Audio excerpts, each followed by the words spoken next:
I request all of you to please take your seats and put your mobile phones on silent.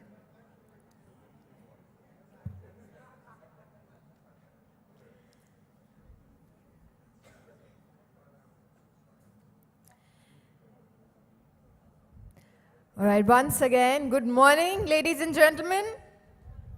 Can I hear a louder morning, please? Good morning. It's a good morning, yes? All right.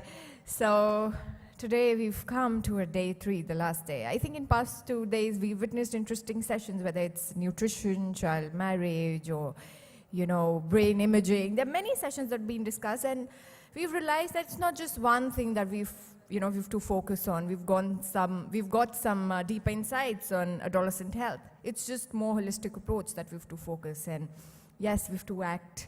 We have to commit and transform. So I think when we take all these possibilities and opportunities outside this room and turn it to reality, then our act will be fulfilled. So ladies and gentlemen, now let's take this further. And today also I'm quite excited to listen to experts, their knowledge, their perspective. So let's start with our first session. So are we all ready for the first session? Yes? All right. So our first session is towards gendered approach to adolescent health. And our session chair would like to invite on stage Mr. Ajay Khera, Ministry of Health and Family Welfare, Government of India. Welcome, sir. Good morning. It's amazing to have you here. Can we have a huge round of applause for Mr. Ajay Khera, please? And I would also request Ms.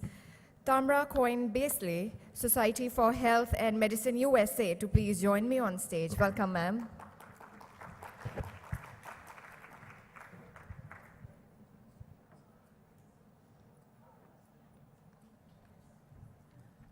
Good morning, everyone.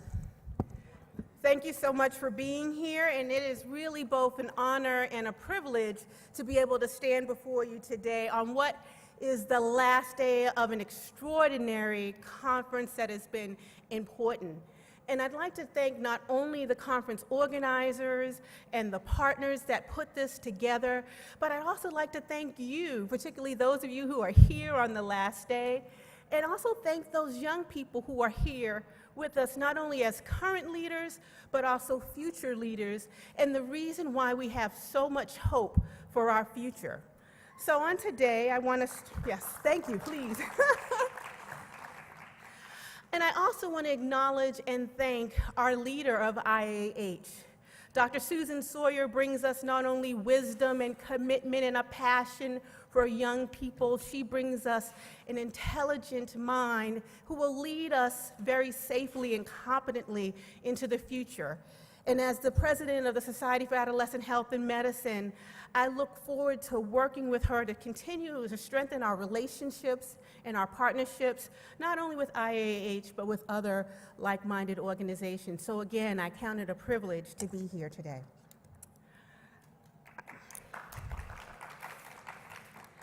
I'd like to introduce our first speaker. He will be speaking to us today on Toward a Gendered Approach to Adolescent Health. His name is Ravi Verma. Mr. Verma heads the Asia office of the International Center for Research on Women that is based in New Delhi. His primary areas of research and programmatic interests have been on gender equality with a focus on masculinities, working with both boys and girls, as well as young men and young women. He and his team at the International Research Center on Women have been the co-creators of a program that's called International Men and Gender Equality Survey, also known as IMAGES, that has worked jointly with Gary Barker and Perimundo and his team. He has also led various rounds of IMAGES in India. Some of these well-known programs that he has done include Yari Dotsi, Gender Equality Movements in Schools, also known as GEMS, and Parivartan. GEMS, a primary violence prevention program working with both young men and young girls and young boys, has occurred in school settings throughout India, as well as government schools in Vietnam, Bangladesh, the Philippines, among many other countries. Similarly, Paravartin, which is a sports-based program, has actually also worked closely with grassroots soccer in South Africa to generate joint learning opportunities on issues of gender equality and violence prevention by engaging men and boys across cultures. Please join me in welcoming Ravi Verma.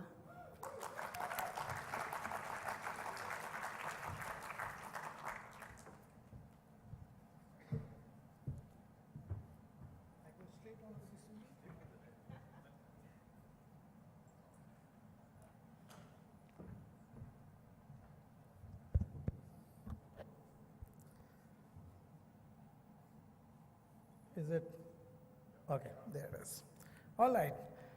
So very good morning. Thank you very much. I'm sorry for a very longer introduction. I thought you would abbreviate it, but thanks. So when I was asked to deliver this keynote, I was wondering what exactly am I going to talk, because whomsoever I talk to, people say, gender? We have cracked it. You know, I tell you, very recently I was in a discussion with a very senior government official, very serious, meaningful bureaucrat. When I sat with him and asked him that, are there ways to converge different programs to promote gender equality across sectors? He said, gender? Have we not cracked it? Because we have already got the toilets, we have got the schools, we have got the roads and incentives and bicycles, and he meant it, he truly meant it. And I said, okay, and everyone does think that everything that is needed to be done in gender has been done already. So what more do you talk? Do you become repetitive? You go back and talk the same thing that people have already been talking? So I began conversation with my own colleagues as to what is it that we are missing in gender. And one of my feminist colleagues, while narrating her own story, said this, and I thought I'll begin my talk by quoting her. And she said that when I first got introduced to feminism some 13 years back, something changed in how I viewed my brothers and father. For years, I have rebelled against them, judged them, and ridiculed them for being patriarchal and coming in the way of my freedom and equality. Only recently, I have realized and openly acknowledged how they have also been victims of rules and norms set by what we call patriarchy. So now, while I feel free, though by all means, I have had to struggle for it. I mean, it's not given. I feel they are stuck, and I feel helpless. While I was trained to fight against the rules set for me and continue to do so, the rules for them remain unchanged. And I think that sets the tone for me to begin my own reflection on what's happening and have we cracked it or not. Well, if you look at the discourses and data and the prioritization currently, I don't think we are far from cracking it, in fact. The data seems to suggest that there is perhaps a story is unfolding, which we are perhaps not quite mindful of under the sublime story. Discourses continue to remain bipolar. We have nature versus nurture continue to remain dominant in the discourse space. Women versus men, it's hard skills versus soft skills, what is achievable, what is not achievable, and everything gets diffused into the area of what you do, which can give you the most dividends. And as a result, the prioritization continues to remain focused on SRH and girls and women. And I'm not saying that's not necessary. In fact, post-ICPD, there was a recent review, and it showed that only 22% of the governments globally have prioritized gender equality and norms and male engagement in their programs. So clearly, there's a need to look at the entire gender discourse from a perspective of what is currently happening and what is evolving. And I thought that perhaps this particular quote, which I really think is so insightful, we did a study, some of our colleagues did a study in Wazirpur among the migrant men, and one of them described what he's gone through, and this particular statement tells us what does it mean to be a man. As we stretched the steel sheets through the roller, holding it with our hand, pattis, that small, the fractions of all sizes broke and flew like bullets in different directions. That very week, Krishna Nandan from my village died of a stomach injury working next to me. Shankar was terrified and wanted to leave, but other experienced workers asked him to stay, saying that he's a man. He has the responsibility of supporting his family, and he has no choice but to put up with the risk and success and stress of work. A man is someone who is brave enough to withstand the rigor of the job. And this is the narrative that we hear from the men who are working in harsh conditions, who are living, and you have to just go around in Delhi and cities looking at young boys and men who work on multi-storied buildings, painting it or fixing it from outside, risking all their lives with absolutely no support to, and if they fall and die, nobody bothers actually. But then what sustains them is the narrative of masculinity and the narrative of that we need to sustain. And this narrative translates into facing hardships, taking care of family, enjoying women, and proving masculinity through violent means. So there are many studies and there are several reflections on this, how these issues get intertwined to present a scenario of risk around men in order to survive the hardships or the expectations that is on them. The point is, in last 20-25 years, are these norms changing? Is there any, if we have cracked it or if we are doing work on this, are we changing?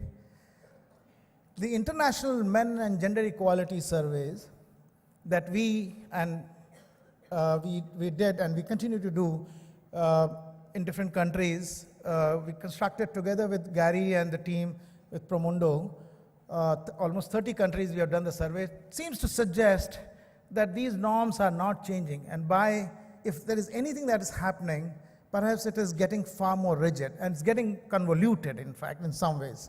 And what is happening is a convergence of this norm, and I'll come back to that. Just to give you a basic fact, that in India, 2012 to 15, the surveys that we did, and in US, UK, Mexico, and MENA countries, Middle East, it shows that 80% men in India believe that a man should have the final word about decision in his home. 75% of US guys and 65% UK and 60% in Mexico is less macho, is actually, if you look at the data here, they felt that guys should act strong even if they feel scared or nervous inside. And men, a large number of men in US and UK and less in Mexico, is that man should figure out their personal problems on their own without speaking to others. So, and what is important is that these surveys in US and UK and Mexico were done when the Brexit happened around that time and a presidential election happened in US. And the data suggest that most of these men who are talking about their masculinity are the ones who feel stressed because they have trouble finding jobs, they have pressures to marry, and in traditional societies like India, there's a lot of pressure. An unmarried man is far more stigmatized because there's absolutely no way that man can remain unmarried. He has to find a, if he doesn't find, the parents will find somebody for him, So, but now the situation is that a lot of men are remaining single, and they have become far more stigmatized. They feel shame and guilt, or there's high youth employment. But also the macroeconomics, the politics of economics, the political economy that people say. Wherever there has been the forces of political forces or religious forces that have promoted conservative views, we have seen strengthening of masculine ideas. Why? I think this is important for us to see how the macro picture of the context determine or drive some of these norms and are driving norms in the manner where the conventional norms about masculinity is getting reinforced. And then coming back to health, more specifically on health, we see that there is an implication of this.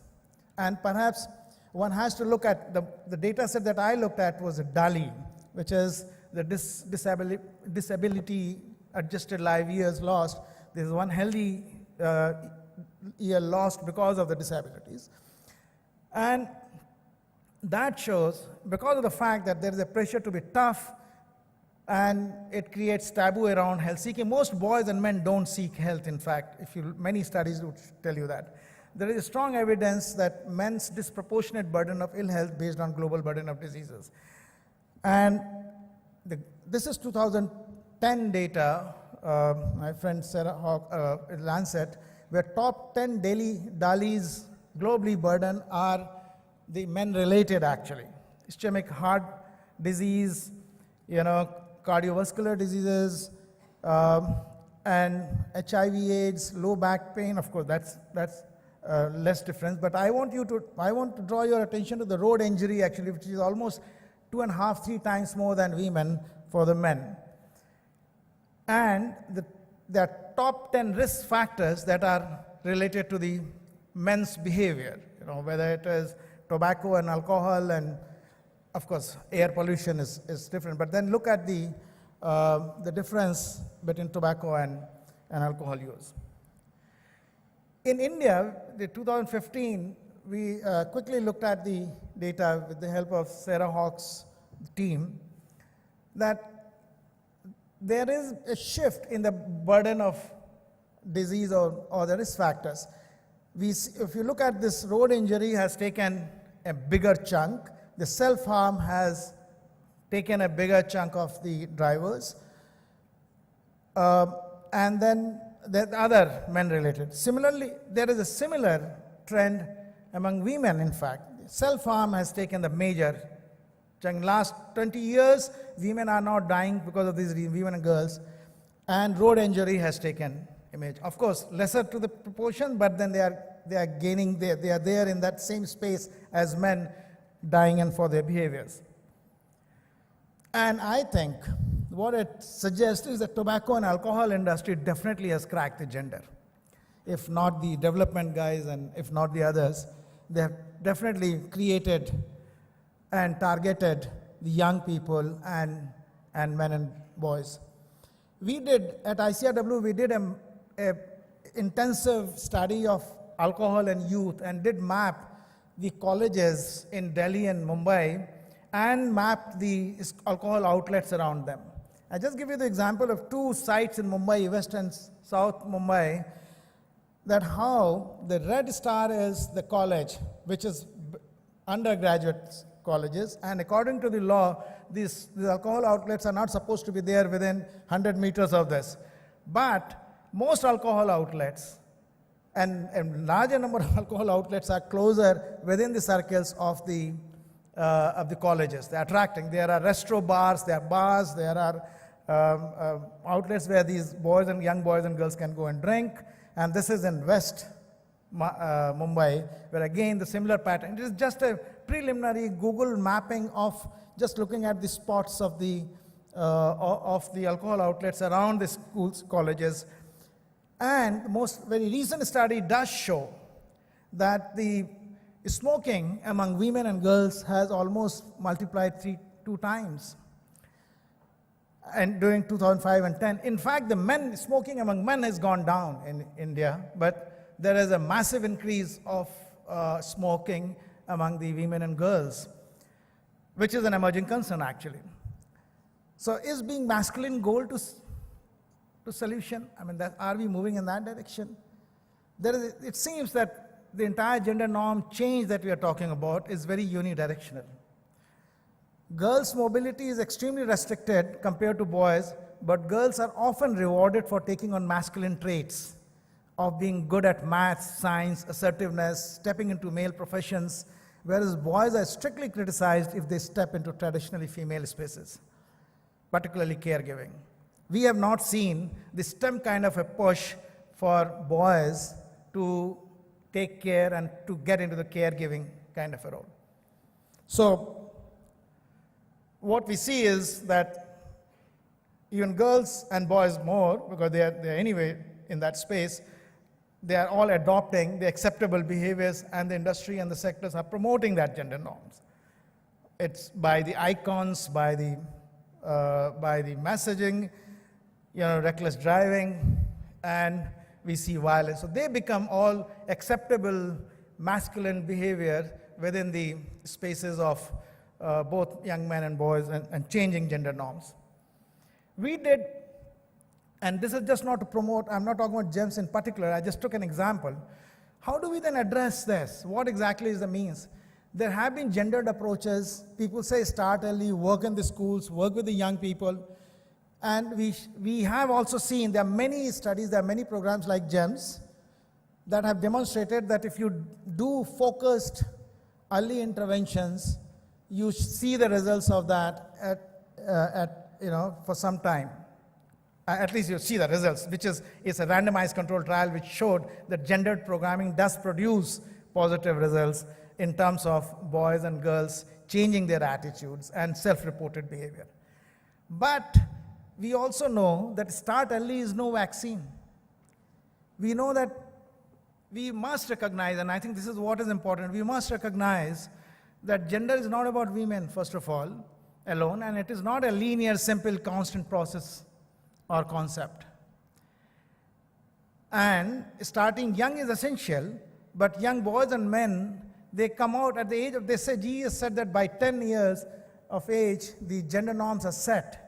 But that is the age when these boys and girls are coming out of the control of parents, seeing the world and learning newer tricks of presenting themselves as men and boys. So recognizing that that's a crucial age, but that's where the journey is begun, actually. And it's a life cycle dose. So I was talking to Gary, and he said it's almost like nutrition. You should not only eat well to remain healthy, but continue to eat well to remain healthy, actually. So it's just not one-time food that you take and you remain healthy. And then we must, when working on gender, we must understand and recognize that there are unaddressed underlying drivers of norms and behaviors embedded into the inequalities, inequities, into the commercial interest of products that needs to be addressed. Everyone has, a corporate sector has a major responsibility. In fact, in this, the alcohol and tobacco industry has a responsibility in this. And I think the question then is, how do we make gender a fluid concept? Where exactly is the lever that would generate that when a girl can say that I like girly, or a boy can say I like girly stuff, I like wearing really adorable clothing, making me feel pretty or cute, but I'm not a girl. So you know that, I think knowing the differences and yet not being judgmental and being part of the continuum is what we need to be placing into the center stage of gender discourse, which is completely missing. So I like men's stuff, be a prince, charming, or a gentleman, but I'm not a boy. So I think adolescent must be left to the choice of considering what is girly and manly, and it's for them to decide what they want to do. I just want to stop here in a broad sense, and if there is any issue, I would be happy to address. Thank you.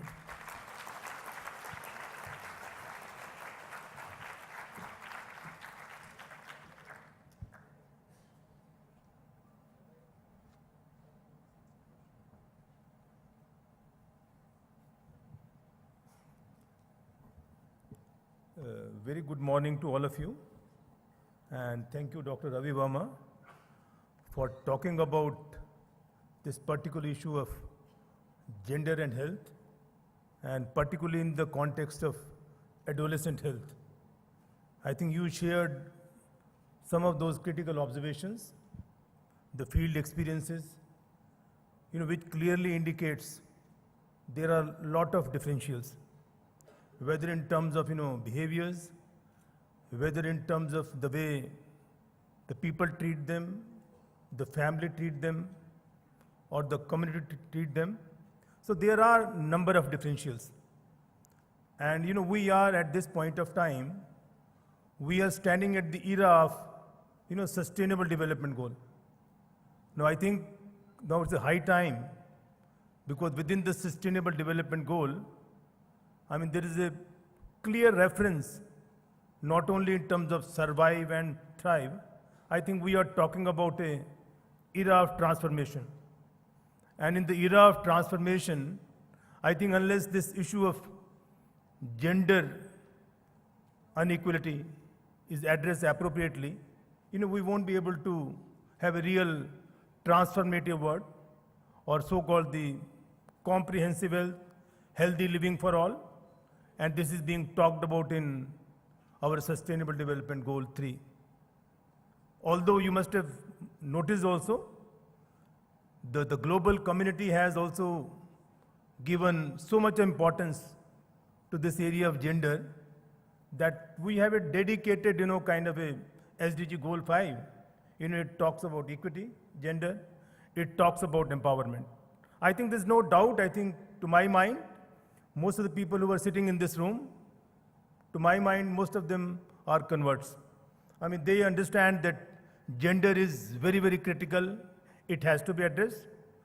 But the important thing to discuss, debate, is to how to get it implemented in the field, how to get it implemented, whether in the minds of the policymakers, whether in the program managers while implementing the program, or maybe within the families, within the community. I think this message has to go beyond this conference room. It has to be in the field.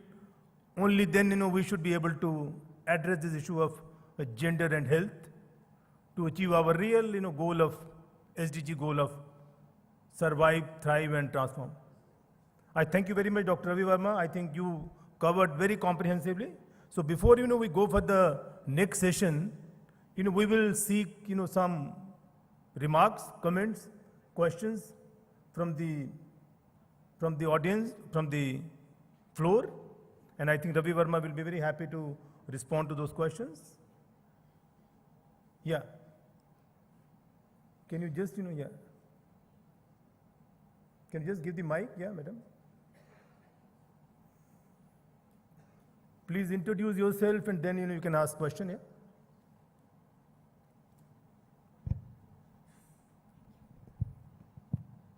Hi, my name is Jyoti, and I work as a freelancer these days. I just have a comment. When we talk about gender, I think we are still talking about the binaries of a boy and a girl or a man and a woman.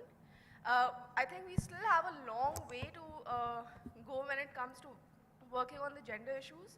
We have to be much more inclusive when we talk about gender, and also include trans, and when we are talking about gender fluidity, the concept that you introduced, I think we still have a lot to work on it. Good, very good, very good. Can I ask a question? Dr. Khera?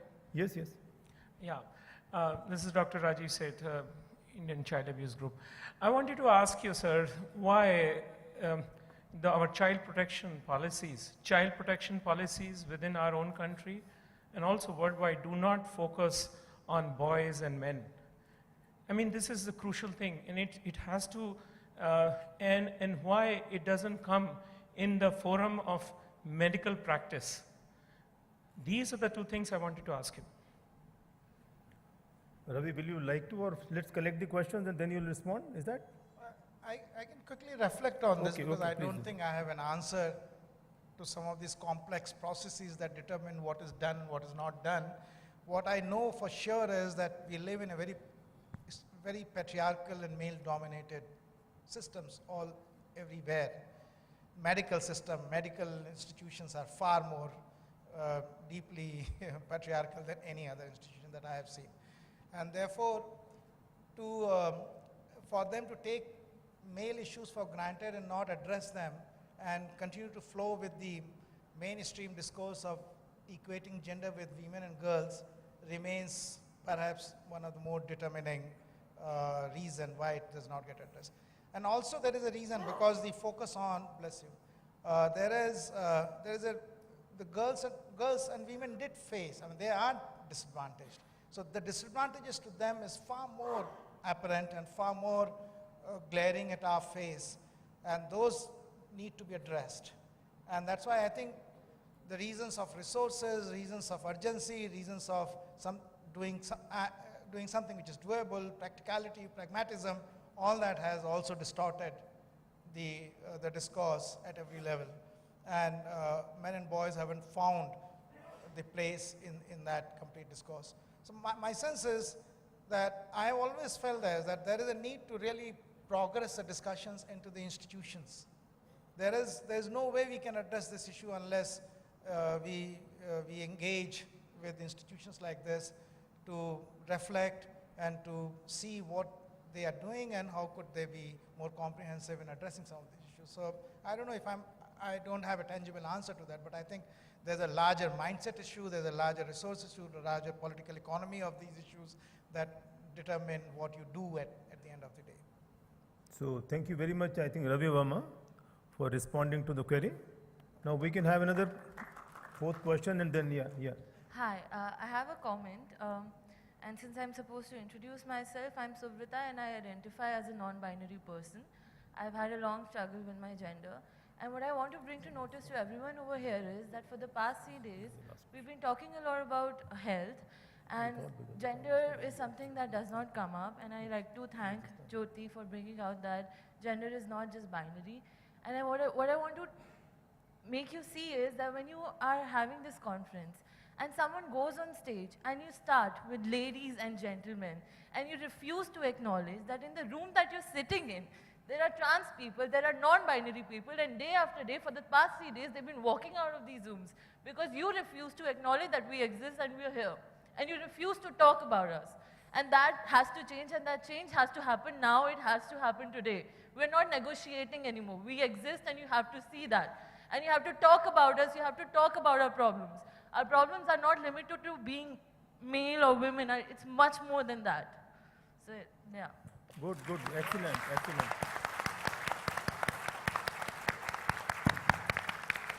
So, I think we can have one more questions, and then we start with the next session. Excuse me, sir. Okay. I'm Dr. Yatish Pujar. I'm an adolescent pediatrician. What we see is that the masculine and feminine energies are there in everybody. Just like the yin and yang energies in the same person. So the males have more of masculine energy and the females have more of feminine energy. The ratio changes in between. So this is what is causing all the confusion. And this gets involved in our health issues, gender issues, parenting issues, and other things. Your comment on this? No, I think you are talking about the physiology, actually, We are talking about real social systems, but I think your point is absolutely valid. Yeah. So thank you very much, I think, for this kind of a comment. And then I'll request my co-chair to introduce the second session, the second part of this. Yeah, please. Well, thank you very much for your comments and questions. I'd like to call up to the dais Anne Simone Parent. She is an associate professor of pediatric endocrinology at the University of Liège in Belgium. She was trained there and also at the university, or at the Oregon Health and Science University in Portland, Oregon. She actually is the head of developmental neuroendocrinology there, and actually at GIGA, Neuroscience University of Liège. Her laboratory studies the effect of neuroendocrine disrupting chemicals on the hypothalamic control of puberty and hippocampal neurogenesis. She is also the secretary of the Belgian Study Group for Pediatric Endocrinology and secretary of the Working Group of Pediatric and Adolescent Gynecology of the European Society for Pediatric Endocrinology. Please join me in welcoming Anne Simone Parent.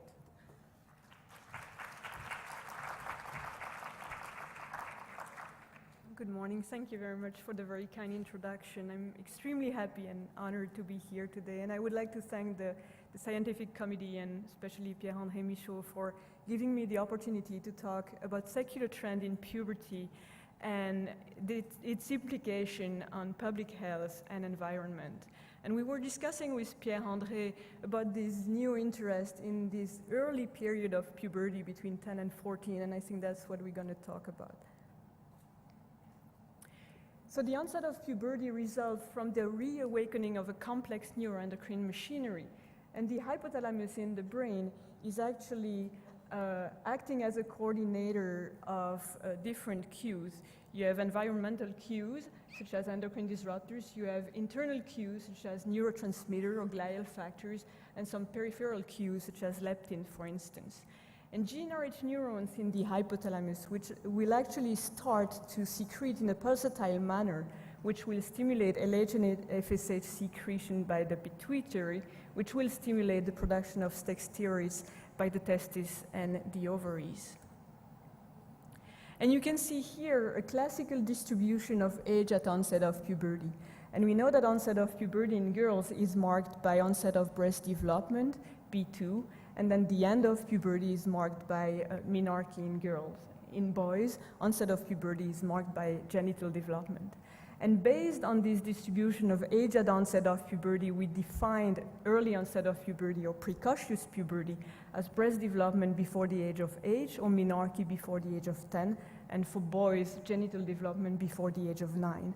But we're going to see that this Gaussian distribution of age at onset of puberty is actually not exactly the current situation. First, we can look at the secular trend in age at menarche, which is the easiest to remember for women, obviously. And you can see here the secular trend between 1890s for the Western countries mostly, all the way up to 1960. And you can see the decrease in age at onset of puberty or age at menarche, probably related mostly to the improvement of the conditions of life and nutrition. Since the 1960s, in the Western countries, age at menarche hasn't moved anymore. But you can see that in some countries, such as China or India, for instance, it is still decreasing. And that's what you can see here in a recent study in India. So you can see on the left panel the age at menarche based on the birth cohorts. And you can see this slight decrease for the girls or the women born between 1950 and 1980. And then this very steep decrease in age at menarche since the women were born in 1980. This is very different depending on the region. You can see that age at menarche is very different in the north of India compared to the northeast, for instance, suggesting a role for environment. And you can see also that the secular trend is different. It's decreasing for the north, it's increasing for the northeast, for instance. So going back to Western countries, as I've said, age at menarche hasn't moved anymore. But age at breast development is actually decreasing, and it keeps decreasing. It was initially reported in 1997 in the US by Herman Giddens, with a decrease of age at breast development going from 10.9 to 10.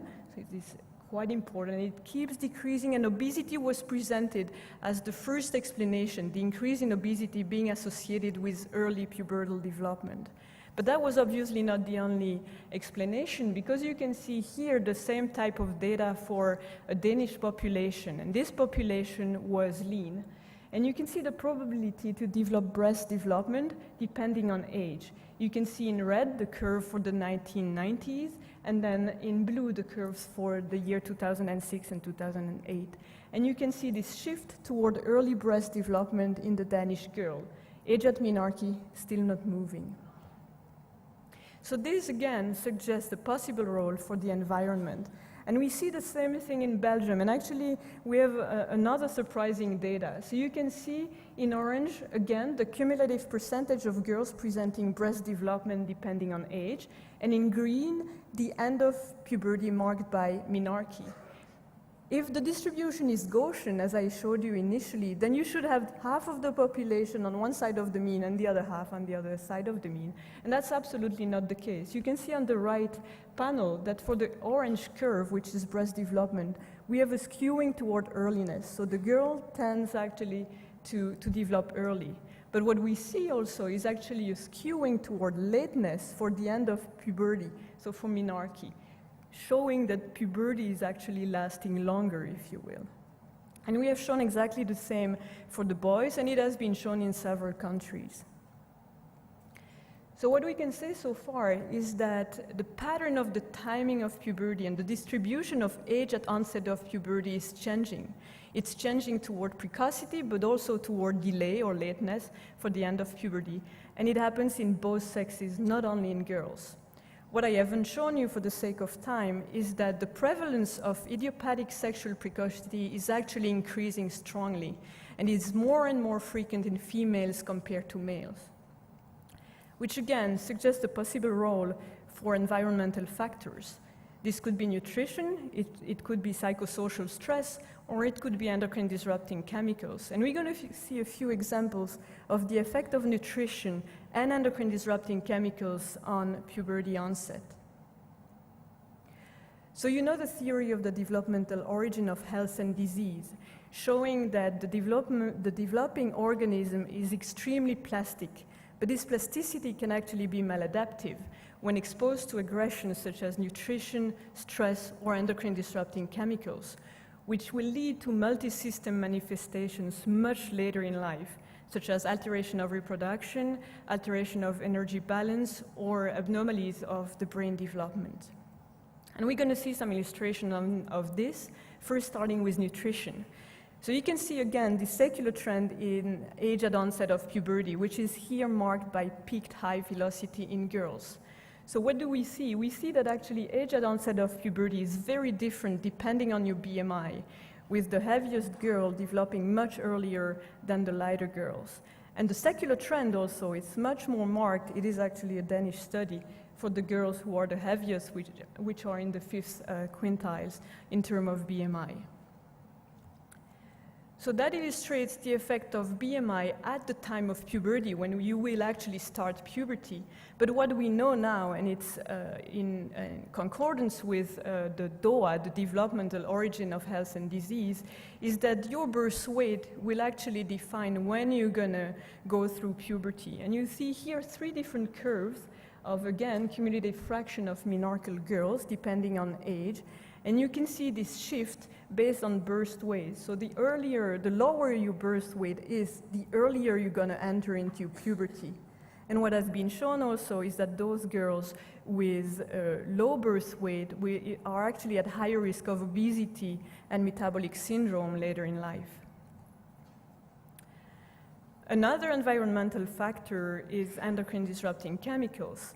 So according to the World Health Organization, you know that an endocrine disruptor is an exogenous substance or a mixture of substances that alters the function of the endocrine system and consequently causes adverse health effect in an intact organism or its progeny or subpopulation. So they can act through different mechanisms. They can alter hormone synthesis, transport, action, feedback, metabolism, or they can even have epigenetic action. And the fetus and the newborn depend on hormones, of course, for their development, so they're extremely sensitive to endocrine disrupting chemicals. And they're crudely defined as estrogen agonist, androgen antagonist, thyroid hormone antagonist, or PPAR gamma agonist.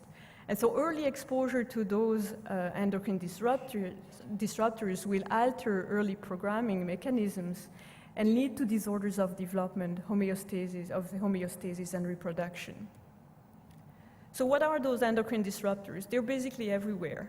There are incineration products such as dioxins or PCBs, and we're going to talk about them. There are pesticides and insecticides. You've seen here people spraying a lot of pesticides around the hotels. Phytoestrogens as well. They're present at home. You have plasticizers such as phthalates or bisphenol A, flame retardant, which are in the clothes or in the furniture. Cosmetics, such as paraben, all of them are endocrine disrupting chemicals. And you can see here a report by UNEP showing the trend in the production of chemical products. And you can see this huge increase since 1970 all the way up to 2010 and an estimation for 2020, with an increased production in Japan, Korea, Australia, Western Europe, North America, but also in Africa, Asia, India, China. And we know so far that there is 50 physiological hormones in humans, but there are actually 130,000 chemicals listed by the European Chemical Association. And 1/3 of them is actually produced at the level of more than a ton per year. Among those, more than 10,000 are considered by the American Environmental Protection Agency for endocrine disrupting screening, and only 1,000 of them are studied so far in the literature, which means that 99% of them are still totally unstudied and unknown. So what do we know so far? We know that early exposure to endocrine disrupting chemicals is associated with increased risk of obesity, type 2 diabetes, genital malformation, male infertility, puberty disorders, and we're going to talk about that, breast cancer, or maybe even more concerning, it is actually associated to IQ loss, autism, hyperactivity. And I told you that endocrine disruptors are everywhere. And you can see here the profile of 77 women during pregnancy. The women who were the least exposed to a whole series of metals, PCBs, flame retardants, the women who were the least exposed were exposed to 17 chemicals on a given day of their pregnancy. That's what you can find in the maternal blood or in the cord blood. The women who were the most exposed were exposed to 40 substances on a given day of their pregnancy. And the only limit is actually the number of substances you can detect. Here, they can only detect 40 substances. They are now up to 150, and they can detect 150 compounds in pregnant women. So what are the data supporting an effect of endocrine disrupting chemicals on the onset of puberty? Well, this started actually with Jean-Pierre Bourguignon in Liège, wondering why migrating girls were presenting central precocious puberty so often. So you can see the distribution of etiologies here. And what you can see is that 30% of the children seen for central precocious puberty in Belgium were actually migrating children. They were migrating for international adoption, or they were following their parents who were coming for working or studying in Belgium, which means that the risk of developing central precocious puberty was 80 times higher than the native Belgians. So we wonder what could cause this trend into increased risk of central precocious puberty. And we screened those girls for endocrine disrupting chemicals. And what we found was that those migrating girls with central precocious puberty were exposed to DDE, which is a metabolite of DDT, which is used to fight malaria in Asia and in Africa, but is forbidden in Europe and in the United States. You can see this positive correlation of the level of DDE with age at immigration and negative correlation with time since immigration, which indicates an exposure in the country of origin. So DDT is considered to be an estrogenic compound. But one explanation of early onset of puberty in these girls could be, well, they just developed the way they would have developed in their country of origin. But that's not the case. You can see here in the middle, menarche age for foreign adopted girls, and you can see that they develop menarche before their foster countries, or the girls in the foster countries, but also before the girls in their country of origin. So the origin was not the explanation for this early onset of puberty. So in the lab, we have a model where we can study GnRH secretion from a rodent model. And it's very useful because it's very hard to establish a causal relationship between exposure and a disease in human. So what did we do? Well, you can see here the pulsatile GnRH secretion from the hypothalamus, which is the leader for the onset of puberty. You can see that this secretion becomes pulsatile starting at birth and then increases in frequency between day 5 and day 25, which is the onset of puberty in female rats, and it's marked by vaginal opening and then the first estrous cycle, which would be the menarche in female. And so you can see this decrease in the time between two GnRH pulses.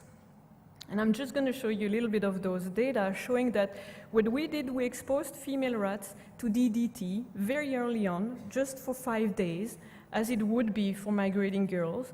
So from postnatal day 6 to 10. And what we did, we caused actually early onset of puberty in those female rats with early vaginal opening and early first estrus. We could study GnRH secretion, and we could see that this GnRH secretion was accelerated just like it is before the onset of puberty. So we had a central effect of this pesticide on the brain control of puberty, and we could show that it was through estrogenic receptors. But we are not exposed only to one substance. We are actually exposed to a mixture of endocrine disruptors, as I have shown you. And it is illustrated here in a Danish study where they look at puberty onset in girls born from women who were working in the greenhouses. And there were two populations of women who didn't know they were pregnant initially, so they were still working in greenhouses for a few months, and then women who were working in the office basically and were not exposed to pesticides. You can see in red the classical curve of age at onset of breast development in Danish girls. And in the girls born from the women working in the office, puberty is strictly normal.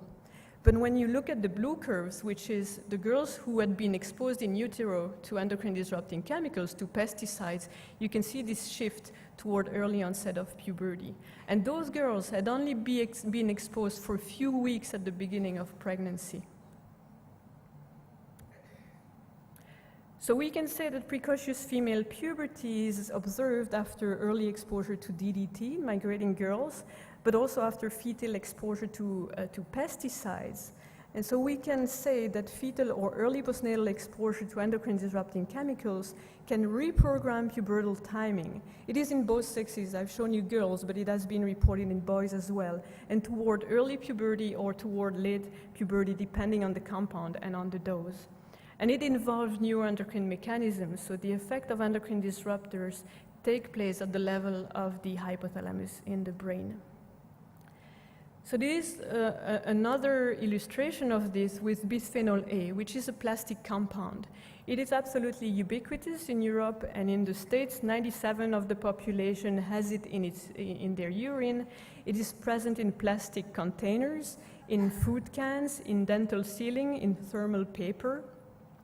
And you can see here that the no observed adverse effect level, so the level at which it is considered that there is no effect, is 5,000 microgram per kilogram per day. And based on this, the Americans have defined a safe dose of 50 microgram per kilogram per day for humans. In Europe, it's a little lower, 4 microgram per kilogram per day. The environmental exposure is 0.01 to 10 microgram per kilogram per day. So it seems like we're safe.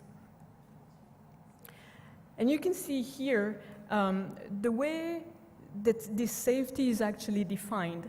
So it is a very crude measure, actually. What do? The OECD defines an estrogenic compound as a compound which will increase the weight of a uterus when the compound is given to a female rat.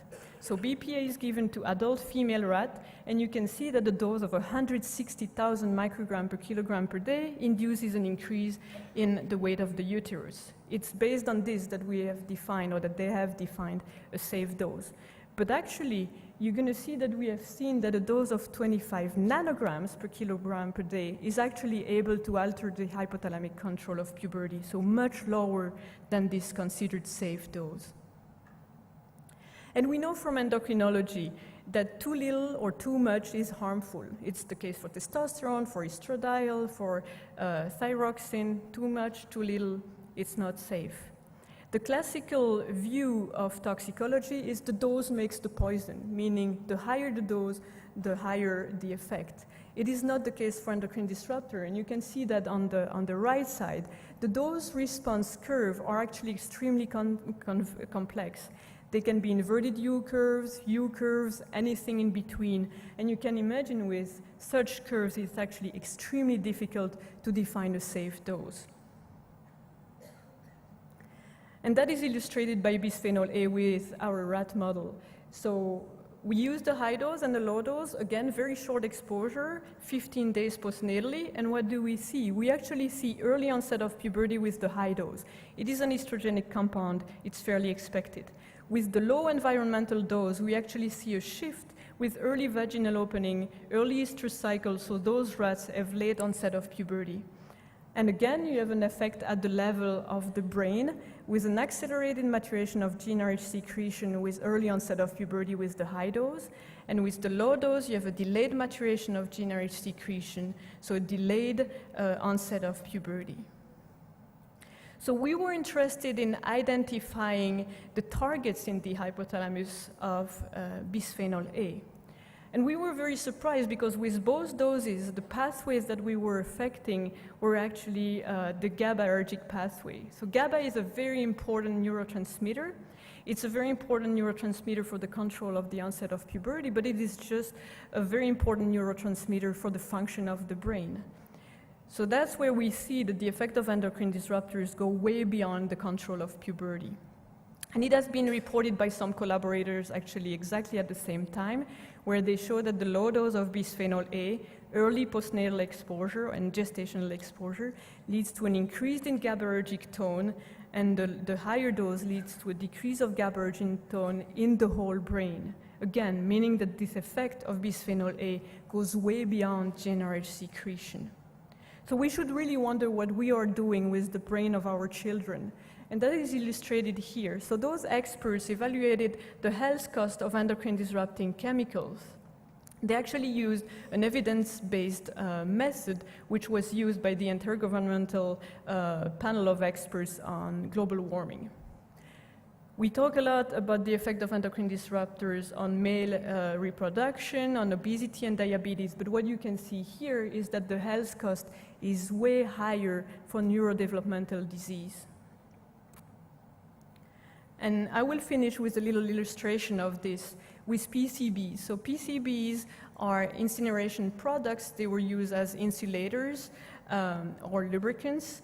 And you can see on the left panel, and it has been reproduced several times, that prenatal exposure to PCBs in human is associated with lower IQ later in life. So you can see here, the higher the level of PCBs, the lower your IQ at the age of 9. It is perfectly reproduced in rats. When you expose them to PCBs gestationally or perinatally, you actually have learning problems, and they make more mistakes when they're in a maze. So we can actually look at neurogenesis, at the production of newborn neurons in the hippocampus this time, which is the structure which is responsible for memory and learning. And we can look at the development of those newborn neurons, and that's what we are interested in. So we look at those newborn neurons, and we look at the electrophysiological maturation of those neurons. And you can see on the lower right panel that there is an increase in the electrical activity of those newborn neurons, showed by the white bars. That is the natural development of those neurons. It is totally blunted when the animals have been exposed to a mixture of PCBs, meaning that the neurons cannot go through their natural maturation. So again, the effect of endocrine disruptors probably go well beyond the control of puberty. So here you can see the reproduction of how endocrine disrupting chemicals are classically evaluated. You can see it in red. So one given compound is evaluated for one effect on one system looking at one given endpoint, like the uterus weight. And then when we have a proven effect for one toxicant on one system and on one endpoint, then this toxicant can be banned or restricted. But this takes years, and generations are exposed to those endocrine disrupting chemicals in the meantime. Moreover, as we've seen, we are not exposed to one compound, but to a mixture of compounds. And we are not only exposed to endocrine disrupting chemicals, but also to air pollutants, mutagens, and so on. So maybe we should look at exposure as a whole, looking at mixtures and looking at mixes of different hazards, looking at all systems and not just one system, and promote environmental hygiene for a reduction of global hazards. And with that, we would actually have retroactive evidence of the effects of such measures of reduction of global hazards. So in conclusion, we can say that endocrine disrupting chemicals are more likely to harm the fetus, because first, it is a period of crucial developmental processes, such as brain development, sexual differentiation. It is also a period where crucial organizational processes take place, the control of energy balance, the control of reproduction, behavior, cancer risk. It is a period of very high sensitivity to hormones, and we are exposed to low mixtures and a whole series of different hazards. So what are the implications for public health? Well, we should set up a global protective strategy during prenatal and early postnatal life in order to save time for the next generations. We should develop scientific studies showing the impact of such global strategy on exposure and health endpoints. And we should urge the authorities to develop conditions of equal opportunity and access to environmental health, which means consumer information and education of healthcare providers. And with this, I will thank you for your attention and thank my team in Belgium, Jean-Pierre Bourguignon, Delphine Francel, and in Pinson, and our collaborators in the United States. And I thank you for your attention.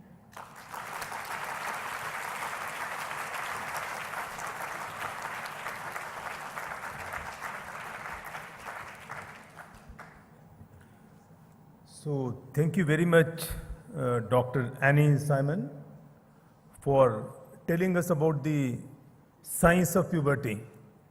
And I think as the adolescent health professionals, because puberty is one period which absolutely coincides with the adolescent period, and the knowing the science of puberty is very, very crucial. You know, she also spoke about the early kind of a menarche or the early onset of puberty, which is happening across the globe. And she has also tried to explain its, linkages with the nutrition and linkages with the variety of environmental factors. And there are, plenty of, scientific evidence around it. I think as a adolescent health professional, we need to know all these aspects. And I think she has explained it very nicely. So I thank you, madam, very much.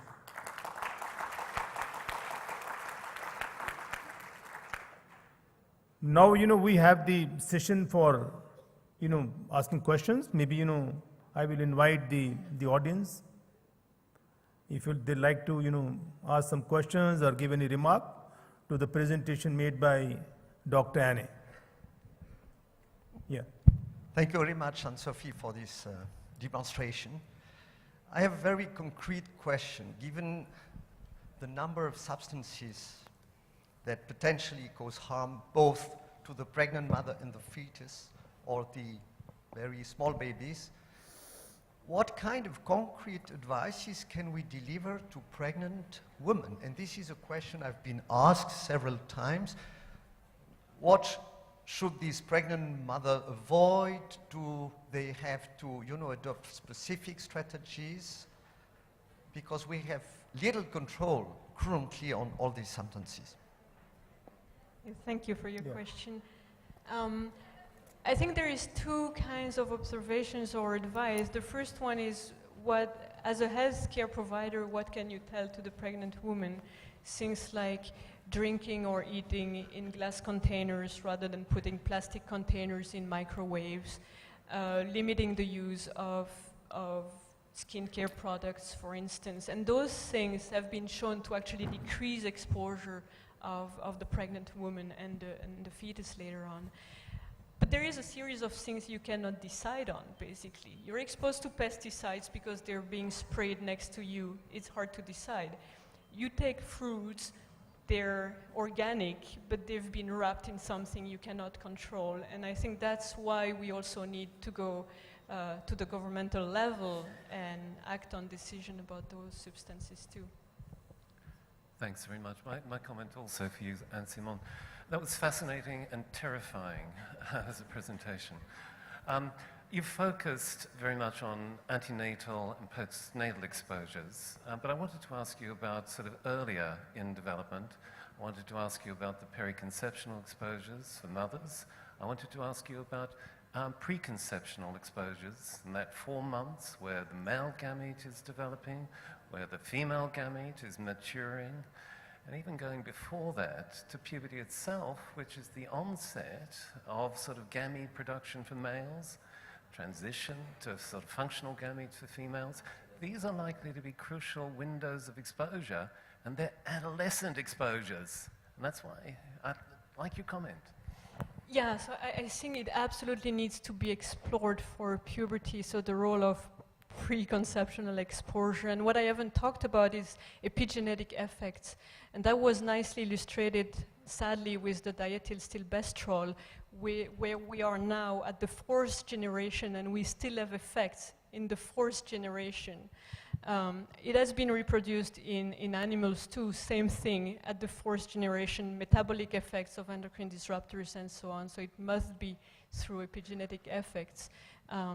So that's one aspect. And then the other one, which is also quite fascinating, is the differential effect of the environment if you look at early exposure or if you look at peripubertal exposure. It's the case for obesity, it's the case for food restriction, so the effect, or even for psychosocial stress. So if you expose girls to psychosocial stress very early on, they will develop early puberty. It's been shown in war or some very stressful family situations. And then if you expose them to the same stress right before puberty, they will actually stop puberty basically and have delayed puberty. Same with nutrition. Low birth weight, early onset of puberty, low peripubertal weight, or rather the opposite, high peripubertal weight, early onset of puberty. So it's really quite fascinating too. Sorry. My name is Samir. I'm a consultant. Thank you for the very detailed technical presentation, Anne. I have a comment, actually. It's a takeaway for me. I will follow up with you to take that presentation if that's okay. These are the takeaways. So what I take away is harmful chemicals adversely affect puberty, SRH, all of that. And it's not just the social environment that impacts SRH, especially young, it's the environment itself around us. So my question, why are you to everybody here, would be how much of this, with all the research, goes into programming SRH programs for very young people, young adolescents. What I'm trying to say is how much of consideration is given to environmental factors, by environment, towards environment, when programmers program large-scale interventions for young people. Can we isolate, can we work in isolation from considering environmental factors and get into social, or do we have to make that an intrinsic part of programming and approach to SRH issues? I hope you got what I'm trying to say. So, thank you very much. In the interest of time, because we are just running out of time, we might have to close this session, but thank you very much for an excellent question. And I think we'll continue to discuss on this issue. So let me now thank my co-chair. Let me thank the speaker, Dr. Ravi Verma and Madam Annie, for an excellent presentation for both regarding gender and health and the science of puberty. Thank you very much, all of you. Thank you.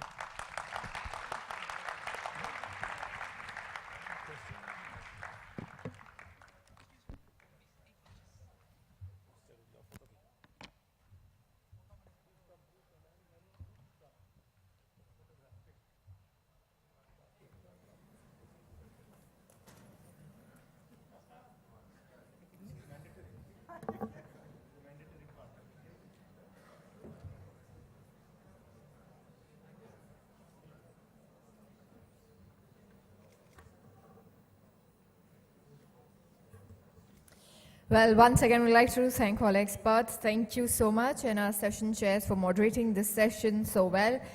And now, friends, definitely we've gained some deeper insights in adolescent health, but now the next topic that's coming is quite a big concern issue nowadays. Yes, how digital age influences adolescents, influences their health. Well, what are the opportunities and risks for adolescent health in digital age? Well, we all know social media, the addiction, and yes, their health in digital age. So to take this further, I would like to invite our session chair, Ms. Caroline Crosby, Pathfinder International, to please join me on stage. Welcome, ma'am. Can we have a huge round of applause, please? And with that, our co-chair, Ms. Monica Arora, Public Health Foundation of India. Ma'am, I request you to please join me. Welcome.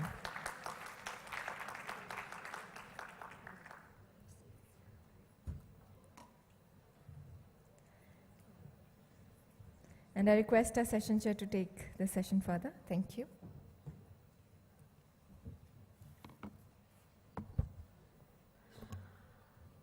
Good morning and welcome to the plenary symposium on social media, sexting, addiction, oh my, adolescent health in the digital age.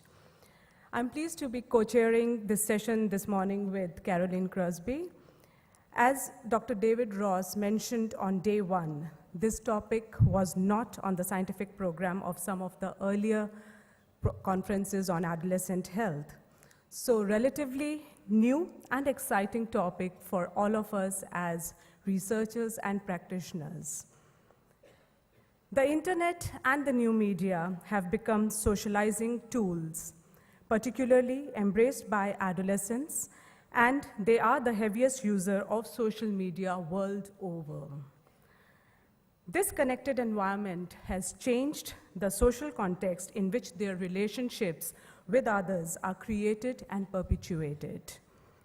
The 2016 Lancet Commission report highlights the pros and cons of the digital media. According to the report, evidence shows that digital media offers new opportunities for engagement and service delivery. Adolescents are emotionally and developmentally primed for engagement beyond their families, and social media provides exchange of user-generated content, which has been shown to be useful in creation and maintenance of social networks. We must create opportunities to extend youth engagement into the real world. And the report further highlights that in order to achieve this, we need to have strong partnerships with adults, training and mentorship, and creation of structures and processes that allow adolescent involvement in decision-making, and surely the need for adequate investment to fully utilize this opportunity. With advances in neurosciences, we know adolescence is a dynamic period, and we also know that peers are most important for this age group.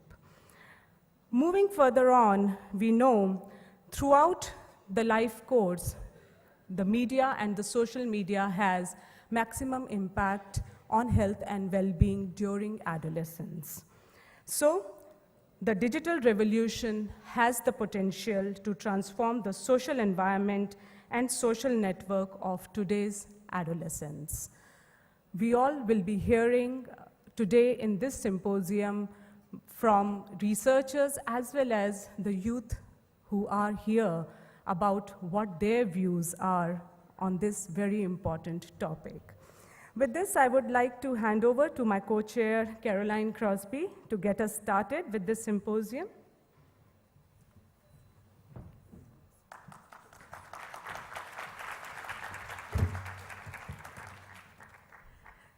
Good morning, everybody.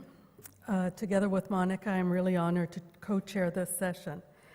At Pathfinder International, where I work, we believe that adolescence is an important phase of life when values are being established and lifelong patterns of behavior are being formed.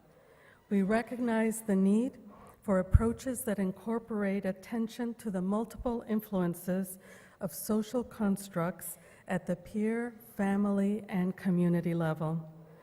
We understand that these influences significantly affect the ability of adolescents to develop and exert agency to freely make decisions.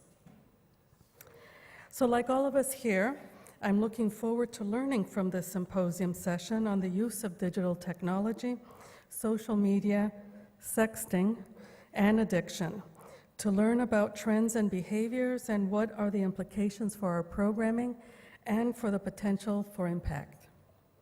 So with this, I'd like to introduce and invite our distinguished moderator, Dr. Michael Rich, to join us on stage.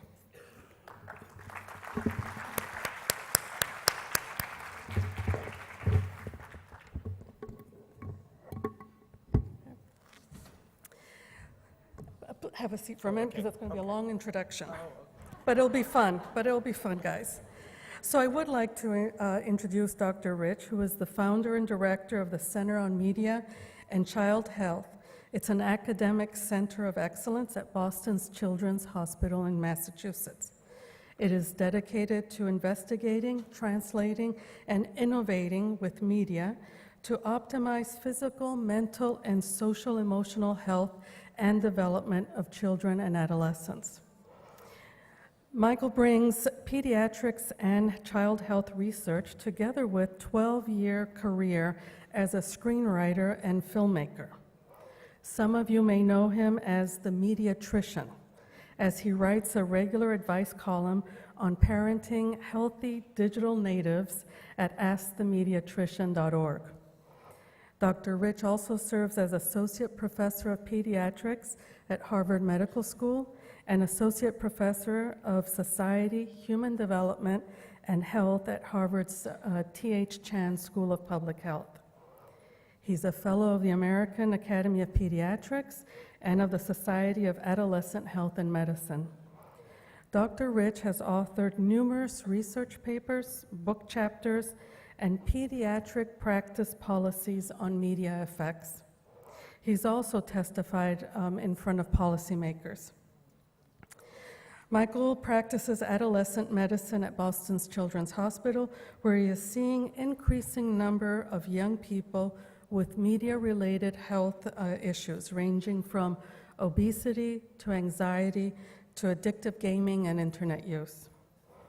And then an exciting first, this fall he is opening a first-of-its-kind clinic focusing on problematic interactive media use at Boston's Children's Hospitals.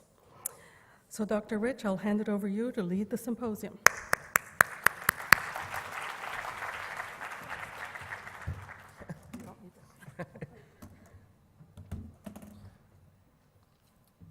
Thank you, Carolyn.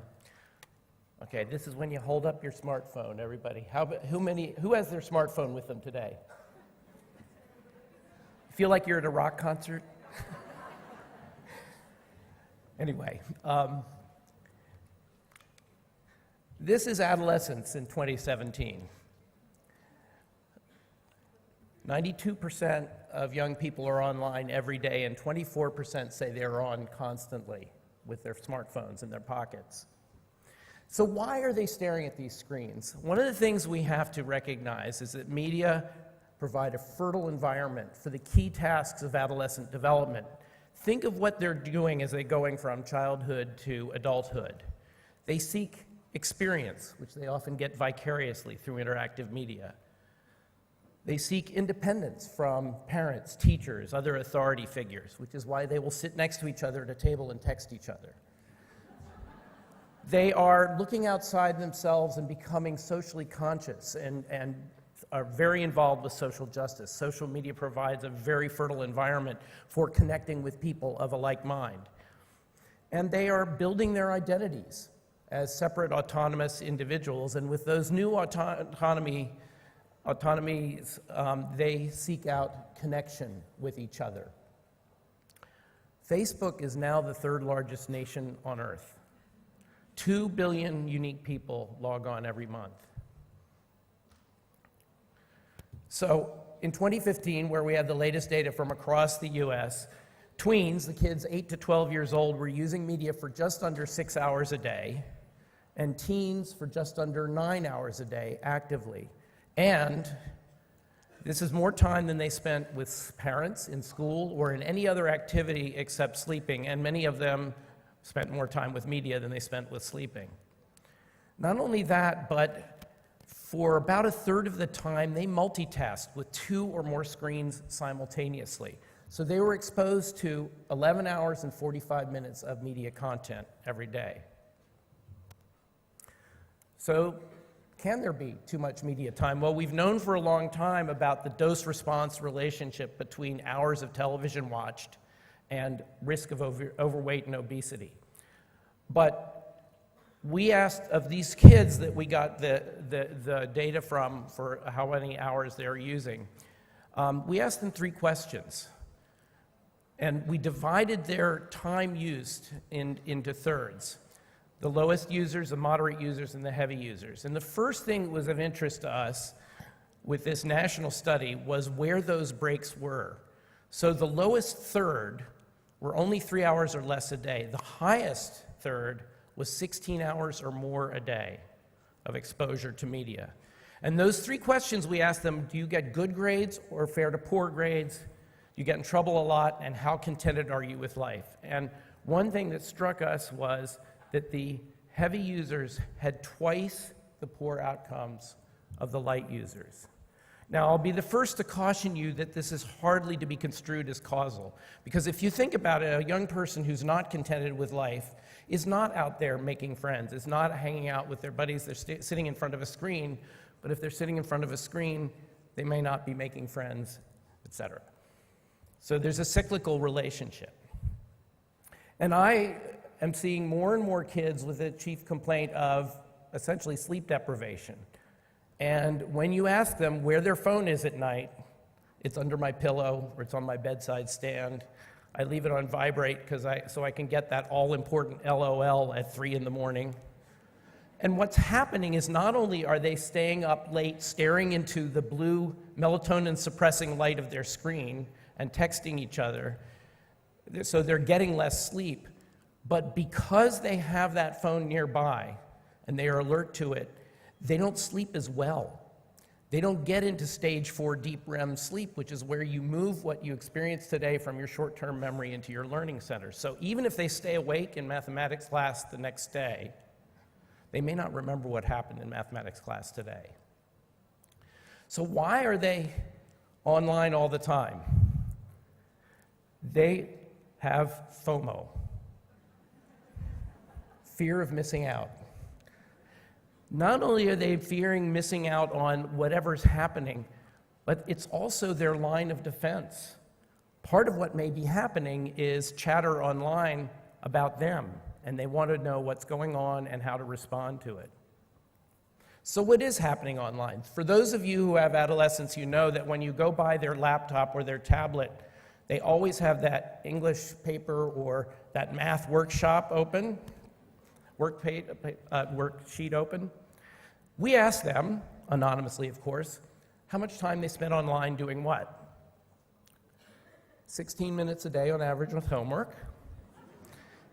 Video and music downloading a little over an hour, and social media and gaming about an hour and a half.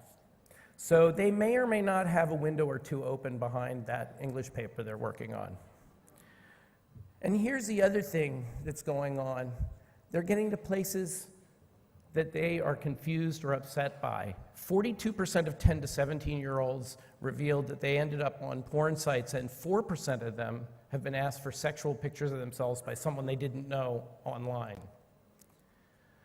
Cyberbullying, the use of the internet online space to threaten, harass, slander, ostracize, is part of bullying. But what's interesting is that it is much more predominant in girls than in boys. And this makes sense when you compare it to traditional bullying. Traditional boy bullying is physical. The big boy beats up or gives wedgies to the little boy in the playground. Girl bullying is psychological warfare. They ostracize, they put down. It's the mean girl syndrome. And so cyberbullying, the internet space, is far more conducive to that kind of bullying. 42% of 4th to 8th graders, that is kids who are 9 or 10 to 13, say they've been victims of cyberbullying. 58% say they've received, and 53% have sent hurtful messages. And one other difference with traditional bullying there is the rise of the bully victim. Because if you know that bullying is, in fact, the systematic leverage of a power differential of the stronger against the weaker, online, it's unclear. The power differential is unclear, so it's much easier to turn around as a victim and become a bully yourself. Perhaps most concerning, 58% of kids who've been involved in cyberbullying won't reveal it to an adult, not because they don't think adults care, but because of what the adults are likely to do when they find out. Take away their device, take away their access, the last thing they want, because remember, this is their line of defense. So, unlike, in Russell Viner's face, I'm going to show some brain development. And one of the reasons why this becomes concerning the use of the social media and the internet become concerning is because of the way the human brain develops. The blue areas are the most developed areas, and as you'll see, it develops back to front with the prefrontal cortex, the executive functions, developing last. Impulse control, future thinking, attention. These are all the last to develop, and in fact, the people who figured out the executive functions developed last were not neuroscientists first. It was the car rental companies. If you think about it, you can't rent a car in most places until you're 25 years old, because that's where the actuarial tables show that it's actually less risky for them to loan you the car than, and actually get it back so they can make money. One thing we can do now is we can actually, with functional MRI, map the brain and have them sit in the MRI tube and do things that we can then see what areas of the brain light up. Tap their fingers together, sing a song, look at an image, see a color. And there are whole cadres of neuroscientists who are working on mapping the brain. One of them turned on the tube in between tasks when the subject was lying in the tube staring at beige plastic 6 inches from her face. And unless you're claustrophobic, that's a pretty boring environment. And what happened was a whole huge diverse area of the brain lit up, much more so than when she was doing task positive things. And so initially we called this the default mode network. The brain not doing anything. But one of the scientists actually asked the person, what did you do? What was going on? And she said something like, well, the last thing you showed me was the color red. And that reminds me, I have tomatoes in my garden that need to be picked, but I needed to pick them 2 weeks ago, and oh my God, I guess I'll have to make tomato sauce with them, and I'll use Grandma's recipe. And I lost Grandma last year, and that makes me feel kind of sad, but then I met a cousin I never knew I had at the funeral. And so what their thinking is going on with the default mode network when we are daydreaming, when we are drifting, is where we build that unique template that is the self, what Freud called the self. That unique collection of memories, thoughts, sensations, and ideas that every one of us is completely different. Our fingerprint, if you will. The other thing that's going on is essentially creativity. If you think going out in various directions, pulling very diverse things together and bringing them back and putting them together in a new way, much the way that Picasso went into a landfill and put a bicycle seat and bicycle handlebars together to make a bullhead sculpture. One interesting thing, for those of you in education, you know about the Flynn effect. The IQ that we measure has been measured since the late 1800s, and every generation, the average population IQ has risen by 10 points because of the way we measure intelligence, which is how do we access information. There are other kinds of intelligence, as we all know, and in fact, there's a CQ, a creativity quotient, that's been measured since the 1950s, and the population average CQ has steadily gone downward since the 1950s. So the challenge I put to you and to all of us is, do we need that downtime? Do we need that default mode network to work? And if we go back 100 years to a very bored patent officer in Switzerland who used to walk to work beside the river and look at the eddies and swirls in the water, stamp a bunch of meaningless papers and go upstairs and write up a little thing called the theory of relativity. Late in his life, Einstein was asked, how did you come up with this incredibly complex theory that no one has proven wrong?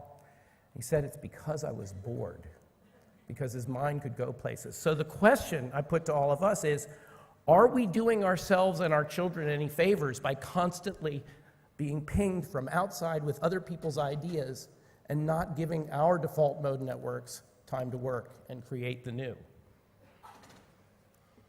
So, 72% of teens and 48% of their parents feel that when they get signaled, they need to respond immediately. And whether or not they're being signaled, 41% of teens and over 3/4 of the parents feel that the other is distracted when they're talking. So here's another question. Isn't our incredible connectivity actually undermining our connectedness with each other, which we all know is incredibly protective for adolescents? So let's try a little experiment. This was done with 1,000 college students in 10 countries, 5 continents around the world, and they were asked to turn off all their electronics for 24 hours. OMG. Here's true globalization. I literally did not know what to do with myself from the UK. I didn't use my cell phone all night. I can't live without media from Chile. I felt lonely as if I was in a small cage on an island from China. The haiku comes from China. Sometimes I felt dead from Argentina. Media is my drug. Without it, I was lost. And from the good old US of A, I was itching like a crackhead because I could not use my phone. So this brings up the question of what is happening with these 50% of teens and 30% of parents who feel that they are addicted to their electronic devices. Well, in China and in Korea, they have a diagnosis of internet addiction disorder. And there are 250,000 young people in Korea today in active treatment for it. In the US, it's been debated for the last couple of decades, and the DSM-5 finally entered something they call the internet gaming disorder in the DSM-5, but says it requires further research. But what I'm seeing, and I've seen kids for about 3 to 4 years now who've come to me for just this, he's addicted to the internet or to gaming or whatever. I'm actually seeing 4 distinct types. Gaming, predominantly boys. Social media, predominantly girls. Pornography, interestingly, evenly balanced. And what I call information binging, or the endless videos they watch and crawling through Wikipedia. And they're distinct from each other. And so what we have been calling this is problematic interactive media use. It is not limited to the internet, it is not limited to gaming. But this actually describes what's going on. They're using the interactivity. The interactivity is what hooks them in, and it is causing problems in their lives. And this is what we are building or starting a new clinic for at Boston Children's. Actually, on my return from this trip, we will open for the first clinic. The Center on Interactive Media and Internet Disorders, or known as SimAid, Aid for Your Simulated Life. So let's go back to those college students we tortured 2 weeks later. It was unpleasant to realize I'm in a constant state of distraction. When you really get off the media, you can realize all the quality things you can do. I interacted with my parents more than usual, imagine, from Mexico. And I've lived with my best friend for 3 years. This is one of the best days we've spent together. What I am recommending to my patients, not just the ones who are having problems with Taimu, but those who are just living their lives, is to consider their family taking a digital Sabbath. 1 day a week where they turn everything off. And they look at you like you're crazy when you suggest it. But interestingly, the people who do it most frequently are the high-tech and the entertainment people in my practice. And they come back and they feel completely liberated. They don't have to jump every time that thing buzzes. They go for walks. They throw a ball around the backyard. They talk to their kids. So I want to offer to all of you the resources of the Center on Media and Child Health. You can use your smartphones and shoot the QR code. It'll take you right to the website. We do 3 things. We investigate, we translate, and we innovate with media to serve the health and development of young people. In one of our investigations, we're following 3,000 kids across the province of Alberta, Canada. And over the last 3 to 5 years, what we've measured is that with the introduction of educational technology in the schools, the teachers feel that they have much broader and deeper resources for teaching their students. But they're also finding that with personal technology, the kids are more fatigued, they're more anxious, and they're more distracted. Oops. We also have, again for your use, available online, a clinician toolkit that allows you to integrate an awareness of the media environment that the kids are in your medical history and in your anticipatory guidance as the kids grow up. One of the things the American Academy of Pediatrics has been talking about for decades has been we've got to be aware of media, but it's very hard, it's been very hard for people to integrate it in their practice because they see it as an add-on, and after immunizations and nutrition and safety belts are done, there just really isn't enough time for it. So we have created a completely integrated system in their medical system, and I'm happy to say that at this meeting, We have designed a plan with Liz Ozer at UCSF to test this out, beta test it at all of the leadership, education, and adolescent health centers in the United States. So stay tuned, we'll tell you how well it works. And ask the mediatrician. This is the online advice column where I get questions like, I'm 14 years old and I don't like playing first-person shooter games like my friends, what should I do? And we answer their questions in ways based in the research that are balanced, that are not judgmental and values-based, not that's wrong, that's right, but here's what happens, here's how you're affected, here's how you're changed. And they're practical, they're doable at home without studying something. And that's available at askthemediatrician.org. I welcome your questions, I welcome your patients' questions, and hopefully we can answer them.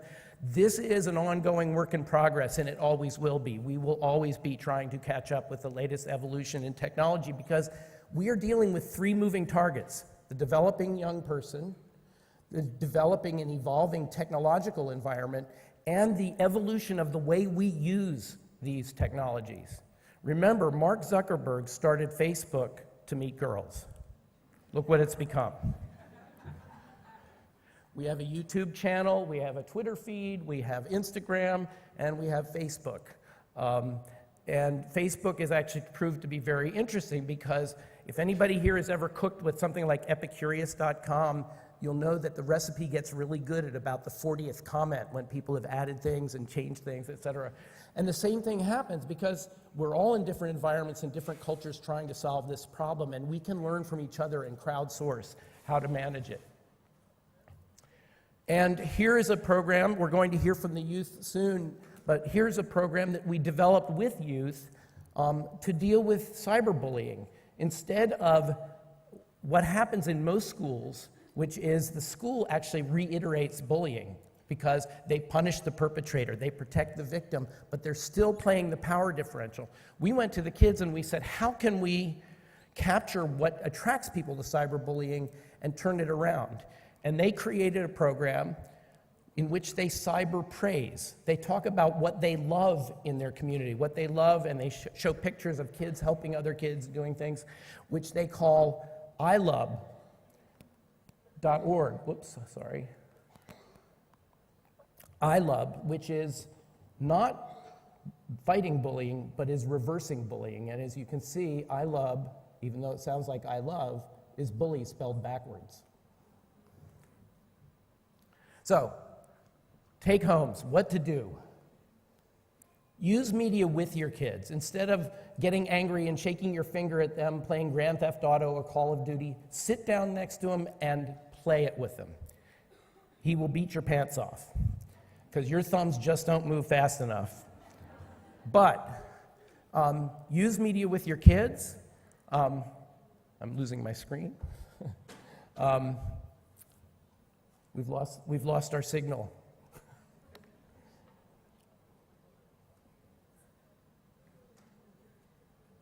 Bueller, anyone? No, it's not on this computer, it's back there. Did we lose all the guys? They're on their coffee break. Well, I'll wing it. Okay, let's use media let's recognize that media are tools. They're not a reward or a punishment, and they're taking away. They're part of life. Use them as a tool that they can master and do well with, but also use them for the right job. Just like you would teach a child to use a power saw, which can also be potentially dangerous, but also can do wonderful things. Use them as tools and turn them off when you're done with them. Help them develop critical thinking and understand what's real and what's not real online and in what they watch. Screen time limits, which have been, people always want to know how much time is too much time. Screen time limits don't work. These kids are getting their homework online. They're getting iPads handed to them in schools. So what we feel that the evidence shows, and we've been testing, and it's done very well, is turn the paradigm upside down and sit down with a child and think of their 24-hour day as an empty glass that they fill up with this many hours of sleep. A sit-down family meal every day, which we know is hugely protective. They like sports. Give them some time for sports, some time for homework, and see how much time is left. And what you're doing here is, first of all, instead of being the police, you are working out with them how to budget their time, how to prioritize, and how to manage their time. And they co-own that with you, and they understand the implications of it. Have them create. They're doing it anyway with every Instagram and Snapchat. They're creating in media, but have them create consciously and thoughtfully, because there's nothing better for understanding how media work than trying to make good media. And finally, be present. Be there with and for your children, because they learn from us and they learn from what we do. And if we're staring at our smartphone all day long, they will do the same. So thank you for listening, and I look forward to learning from the young people.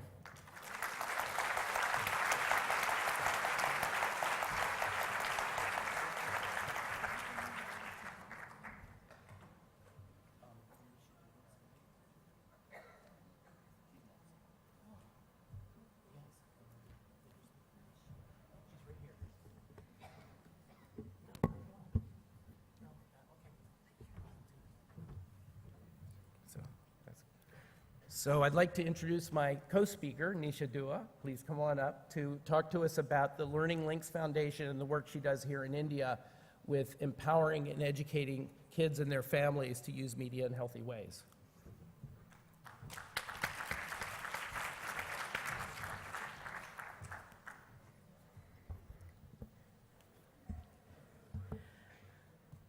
Good morning,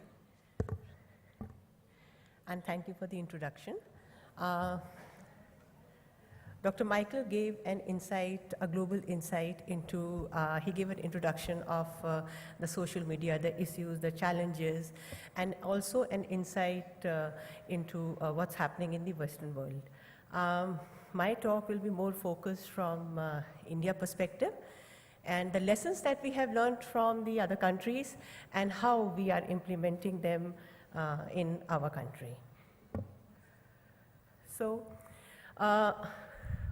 as Dr. Michael mentioned, technology is all around us. All of us are totally immersed in technology. In fact, if you would have noticed, when we or our kids are around on a bed, there are so many wires and connectors and devices all around us. Everything is at the click of the mouse. Technology has a lot of opportunities, and we love these opportunities. We love to have these conveniences around us. But when it comes to our children, we get so paranoid. We get so worried. We get so worried when they use technology. Why is it so? Is it because technology is bad? Bad as in bad? Okay. Is it because technology is risky? Okay. It is not technology. It is the way we use technology. It is the way few members of the society use technology in a negative manner, which presents risk to our children. So the answer lies not in blocking technology for our kids, but in empowering our kids to be smart digital citizens, managing the technology smartly. So my topic, raising thoughtful teenagers in the digital age. Parenting, I myself am a parent, and thankfully my children are out of their teenage years. I feel so blessed. I feel I have got them back. And yes, parenting has never been so difficult or so stressful as it is now, and because of so many external influences. Social media. Okay. Teens use a lot of social media, and let's understand it. Why do they use so much of social media? Who do they connect with? What do they do on social media? And what can we do to, and how can we help them, and what we can do to make them comfortable in the world, which is actually their world. The kids are internet natives, they are technology natives, and we are actually migrants. So we have a more fearful approach. The kids are so curious. They are so, they just get into the new, they immerse themselves in the new technology. They are not afraid. You know, like initially when I was getting introduced to technology about 18 to 20 years back, and I was very scared to use the keyboard in front of me. And my son says, "Mama, this is not going to blow up." I mean, we have that paranoia, but the kids don't have. So let's see the perspective of the kids. So the online fascination for teenagers, some of it which has already been covered. So let's see the C's on our right-hand side. The communication. They love to communicate. They want to have their own community. And technology gives them confidence, which sometimes we suppress, unknowingly we suppress our kids. See, a disclaimer here, I'm not a psychologist. I'm an educator who's been working with kids for 25 years, so I come from that perspective. Okay, curiosity. Kids by nature are curious, and they love to connect, they love to talk. I connect a lot with the kids, and I ask them, I said, you are with your school friends the whole school day for 6 hours, and yet you feel, the moment you get home, you feel the need to connect with them. So they say, the subjects are different, the topics are different, the environment is different, you got to understand that. Then of course, the creativity part of it. And another thing is cost saving. While the kids are chatting most of the time, they say that if we go over to a friend's house, it takes away a lot of time, and also we have to use money for the travel. If we call our friends, it means a lot of money, a lot of our pocket money gone. So that's why they are, they are using those online platforms to chat, to send pictures. So this was the C part of it. Independence is one thing which the kids really need. Some of us are very protective parents, and we want the best for our kids, and we tend to kind of over-suppress them. Then this sense of belonging is very important. This is my private space, and nobody can encroach that space. If I call the kids, if I call my friends to my bedroom also, then probably my parents down below can hear them. So this is my private space which my parents cannot approach. They are heard, very important. We listen to the kids, but we really hear them. We really understand their perspective. Sometimes the children reach out to strangers, to the others in the society to be heard. Adventure and thrills. I mean, all of us have heard about the Blue Whale syndrome and so many other games. The kids love to have that adventure in a life. And entertainment, of course, is another part of it, and fun another part. Another thing what we found when we talked to the kids, that the kids with certain disabilities, they felt that they can express themselves well. They are not judged.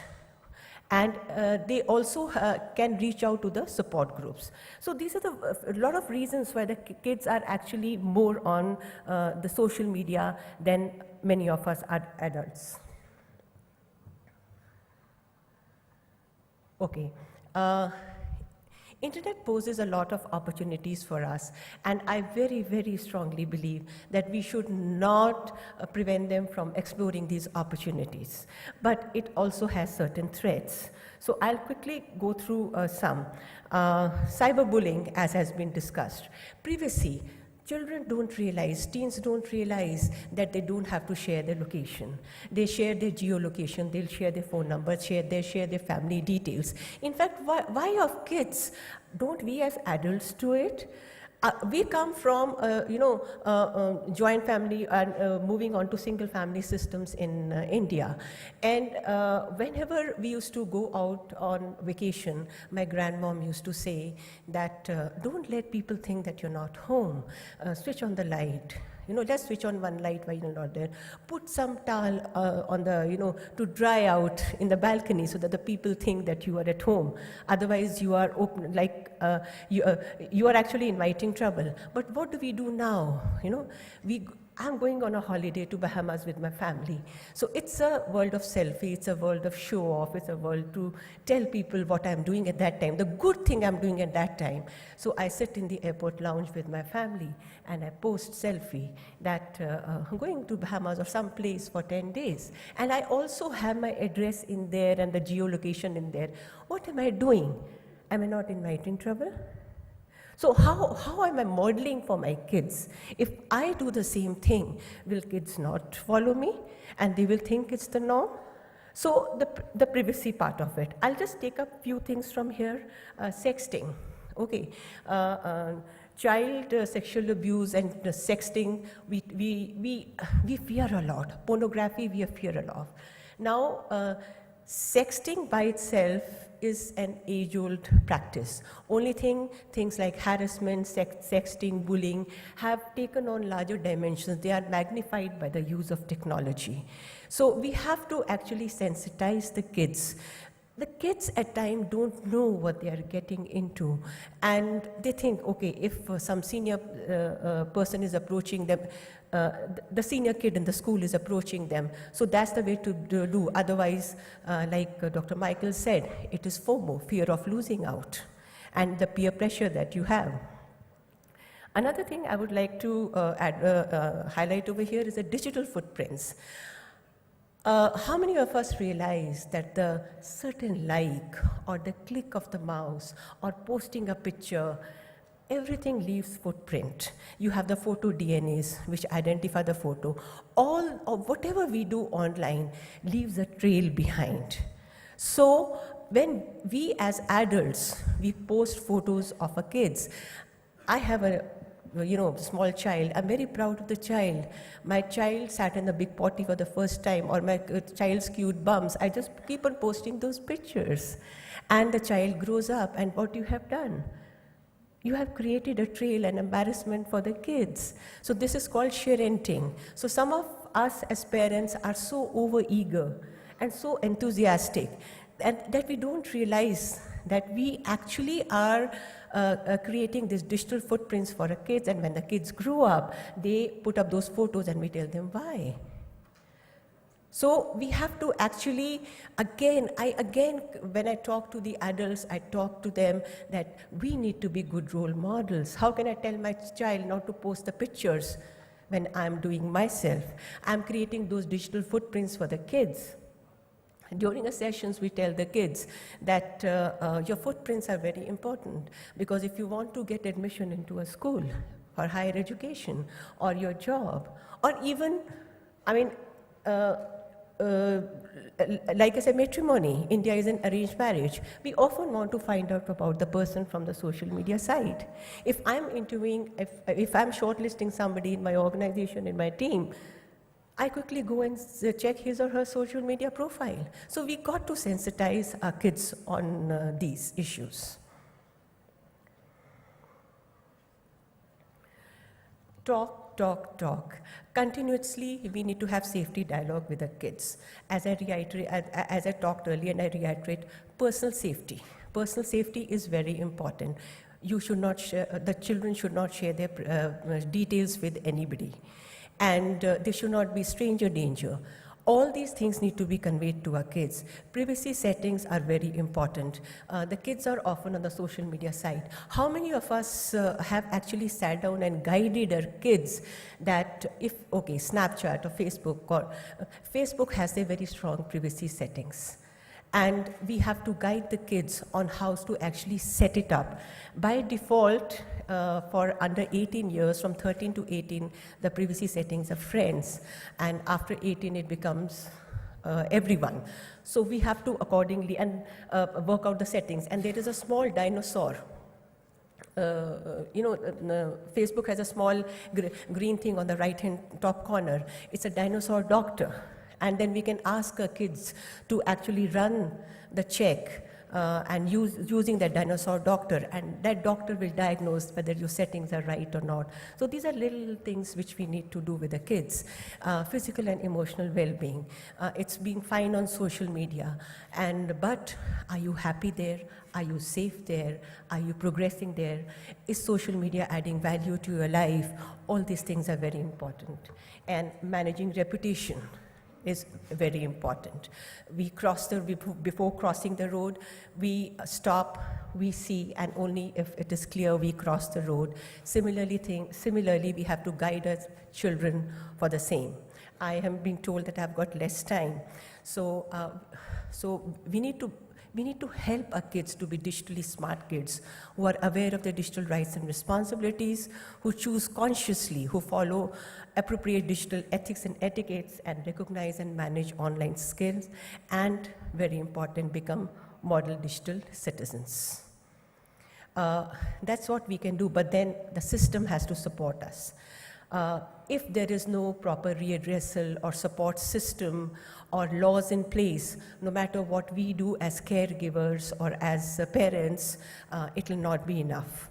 So I'm very much for the Becta Pies model, where policies, infrastructure, education, and standards, all are needed to actually enable the system to take care of these issues.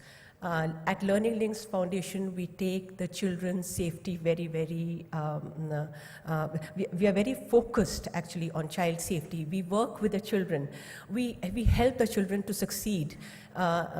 We work with the schools in the rural areas, in the remote places. We bring the kids back to the schools and help them stay in the school, following the inclusive and equitable approach of education of a government. And then we also work with well-equipped schools, and we provide them with good technology skills to take advantage of the emerging technologies in the classroom. And while working with them, we found that the teachers are worried because the kids are using technology irresponsibly, and that was the genesis of a Cyber Safety and Me program at Learning Links Foundation. To support a safer online world, we believe in safety, wellness, and security. And for that, as I said earlier, like the Becta model, which we truly follow, we believe in doing campaigns. We believe in empowering children and youth. We do campaigns for them. Women have to be sensitized. Parents need to be empowered on how to support the children. And we also build capacities of the teachers and the policymakers. How do we do it? We engage our stakeholders very smartly. We do the safety campaigns. We organize carnivals, Olympiads, contests, anything that interests and engages the kids. And then we like to have policy dialogues with the government, the state, as well as the central government, and how the safety standards can be integrated, the safety messages can be integrated. Here I would like to mention that a lot of work is being done in India. The POCSO Act, recently we've been working with Ministry of Child Development on a lot of policies for preventing the cyber crimes. We've been working with NCPCR, National Center for Child Safety, to actually work out child safety messages and curriculum, especially after the Blue Whale syndrome. And also work with the cybercrime cells to sensitize the police on how to handle these cybercrime cases. But all of this needs a lot of support, and then we actually would like, if there are organizations who would like to support us further on this, we would like to take up this challenge. And you would have received the bookmarks, the Stay Safe bookmarks. That is a community which we have set up. Please go on that page, because the children often post their queries over there, and then we answer those queries, and we very regularly post the safety tips, like parenting tips, online gaming practices, and whatever helps the kids to be smart and safe in this world.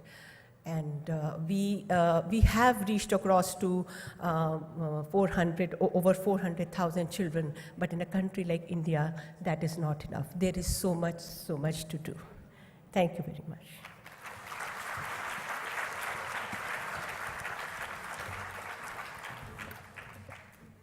So now the good part of the program, we get to hear from the experts. So.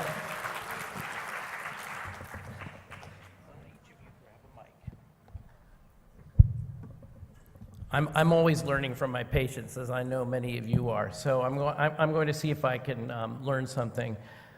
Let's start with, I'd like to ask each of you the thing that has made you feel the best that you've run into online, and the thing that has made you feel the worst. Let's start with Agatha. Yeah, actually introduce yourself too. I introduce myself first? Yes, sure. Well, so I'm 20, so no longer an adolescent, but maybe not an adult enough, and I'm studying political sciences. Maybe we all introduce ourselves. Well, actually, answer the question, and then you can hand the mic on. So, what I feel the worst and the best about social media? Yeah, or tell me an experience, the best experience and the worst experience. Yeah. Well, in fact, I've always seen this like another world of interaction, another way of communicating, and to maybe not be closer to people, but be closer in a different way. So I think for me, all those social media like Facebook and Twitter and everything enable me to open up myself or to share things in a way I couldn't do in real life. Although it's true, it's quite dangerous, and I think I'm old enough to understand it, and I'm glad you're all here to try to understand it too, because of course, if you can't do anything, you also can hurt everyone, and I think we need to moderate it more. Good morning, everyone. I'm Mathieu. I'm from France, like Agathe. I'm 14 years old. I'm just arrived in high school. The thing that I think is the best about social media and about internet as a whole is it's an incredible database. Basically, you can get any information you want, and if there's anything that you have a question, whether it's like if you want information about homework, about something you wanted to like research, or even if you don't feel like what you're doing is the right thing, even if you don't feel like you are like thinking the right way, or if you feel like you have problems, you can search. You won't always find answers, and sometimes you'll have to look at yourself, at yourself. But I think it's good for that. Good morning, everyone. I'm Saurabh Mane. I'm 19 and I'm youth coordinator for Aki Pune. So the best experience I would like to share is you get close and you remain in contact with the friends that you are no longer close to. So that's one of my best experience, as I live in Pune and one of my friends lives in Delhi. So just 2 days back I met with him, and it was just like we met 2 years ago. So it's a really amazing experience, and it was possible only due to social media. And the worst experience, not worst, rather annoying experiences, if you go to research, if you go for a research or something online, you just get distracted by other interesting things online. So that's really annoying. Yeah.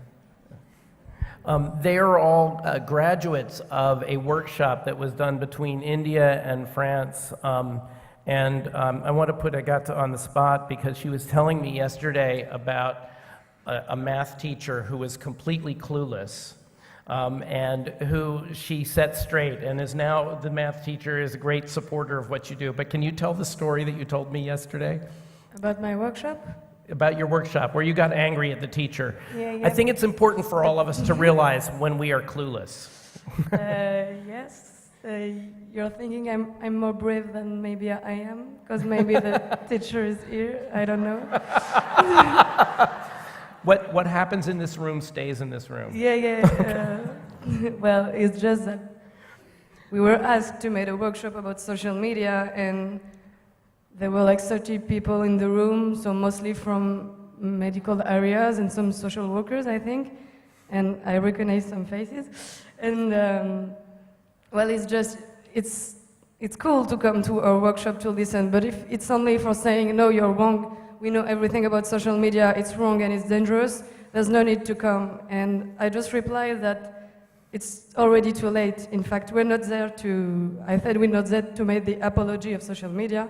We all know it can be dangerous, but everyone is already using it. So either you learn, either you try to understand, either you go and you work with us, either you leave this room and you continue to work in your office thinking you know everything about everything and just stay there and it's cool and work.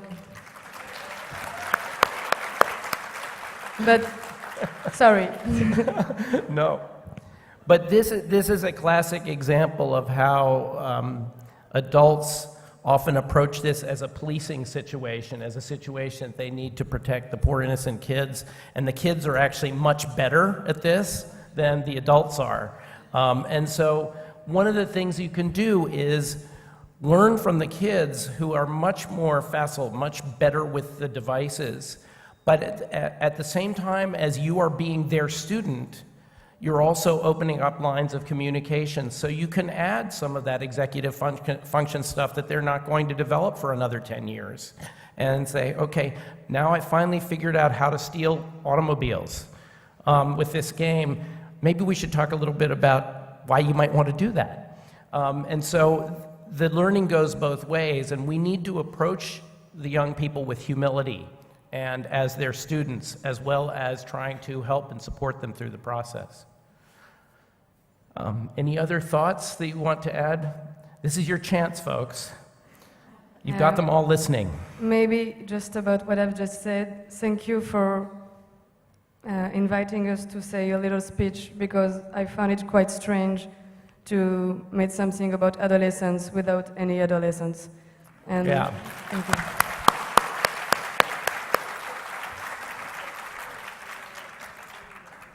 Go for it.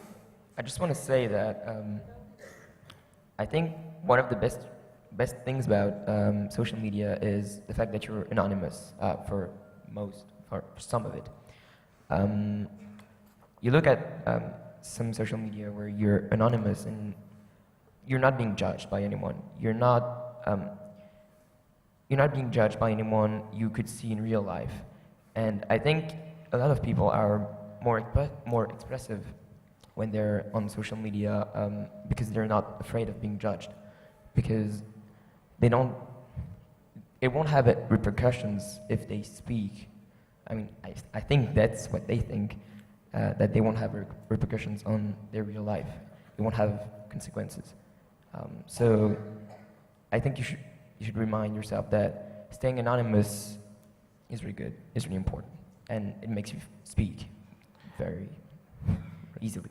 But that also requires a certain responsibility on your part to be a good citizen, because there are those people who will take that anonymity and use it to troll other people, to hurt other people. And so you're speaking from a place of someone who behaves responsibly and who understands the implications of what he does online, but not everybody does. And it's not restricted to kids. There are an awful lot of adults out there who troll. So I think that part of the good thing that you guys did with that workshop is you sort of moved through that and were able to recognize that anonymity as a strength and to use it as a strength, but also to respect it and understand, the responsibility that goes with that. Yes, I agree. Like, there are trolls. There are people who will be abusing of anonymity, but I mean, can we really combat? Can we really fight that? I don't know. I mean, it's really hard, and it will be abused even if there is no anonymity. I mean, right. There are always people who will abuse any human situation. So, I mean, but you guys are working at being the change you want to see. And I think for all of us adults in the room, the time has passed when we can sort of check out and not go into the digital space. We have to parent our children in the digital space. They spend more time there than they spend anywhere else. But we also need to be their students. And I think a lot of what has happened with adults is they say, oh, my kid is so much better at this than I am. I can't go there. I can't go on Twitter. I can't go on Facebook or Snapchat. And we can no longer afford to do that as parents, as clinicians, as teachers. We have to be there with the kids because they still need our teaching. They still need our support. They still need our comfort and guidance. And we have to go even where a place that we don't fully understand or control, but the kids can be our guides to that. So thank you for sharing your thoughts, everyone. And I think, do you want to wrap the session? I want to speak. I'm sorry. One more. Oh, yes, I'm sorry. Thank you, Saurabh. So what I have seen is like the older generation thinks that we are engrossed in our devices, mobile devices and network. So they think that we want to disappear from the world. But all we want is to be found. We want attention. Like the reason we are using it to get attention, like most of them. If someone likes my photo or something, I think I'm getting attention. I know that he or she likes me. So that's why it's getting more addictive, the attention-seeking thing. That's what makes us use it more and more. And so the solution to that is more human interaction, and yeah, that's it. Great, thank you.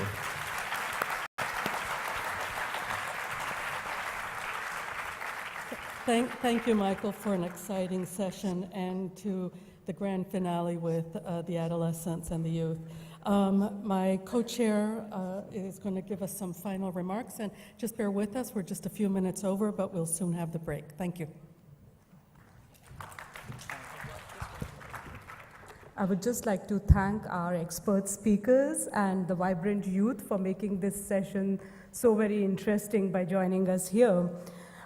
Just to quickly wrap up and say that, yes, we did discuss the pros and cons of the media and the social media. Definitely reversing bullying kind of programs are going to be very, very effective. Developing critical thinking, create, be present are the guidelines for us as parents.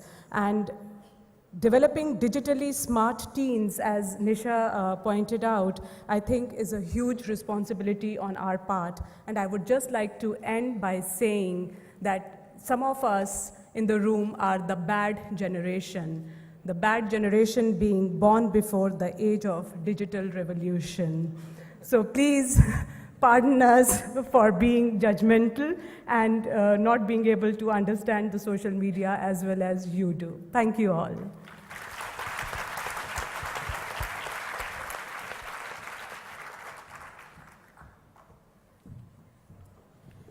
Well, thank you so much. I must say that was quite an interactive and engaging session. So, well, I must say, I think the crux is we should use it as a right tool, and we should use it more consciously. I just realized in past 5 minutes I checked my phone 3 times and I didn't do anything. It's just wastage of time. So we should definitely, be aware why are we using technology and what we are getting out of it. And thank you so much. You guys were just amazing. And we request all of you to please join us for tea break. We'll recollect here at 2:30. Thank you. Thanks a lot. We'll be having parallel sessions going on after tea break, so you can see the itinerary and choose from that. Thank you. Once again, thank you, all of you. Can I see that? Hello. Hello, excuse me. I wanted to add something. Yeah. Okay, so there are much bigger problems than what we just saw. Social media is a lot darker place than actually think. There are several groups who use social media as a platform for manipulating teens and promote their terror propaganda. And as the teenager is the age where they can manipulate them. So we are trading our lives, our precious lives of soldiers on the borders for some misguided teens. And that's why we need to, if digital media can be used for manipulating someone to do bad things, we can even do it for doing good things. And that's why we need to adapt. The battlefields are changing, and we need to adapt fast for it. Thank you. Wow, what a thought. Thank you so much for sharing that with us. Thanks a lot. We really appreciate it.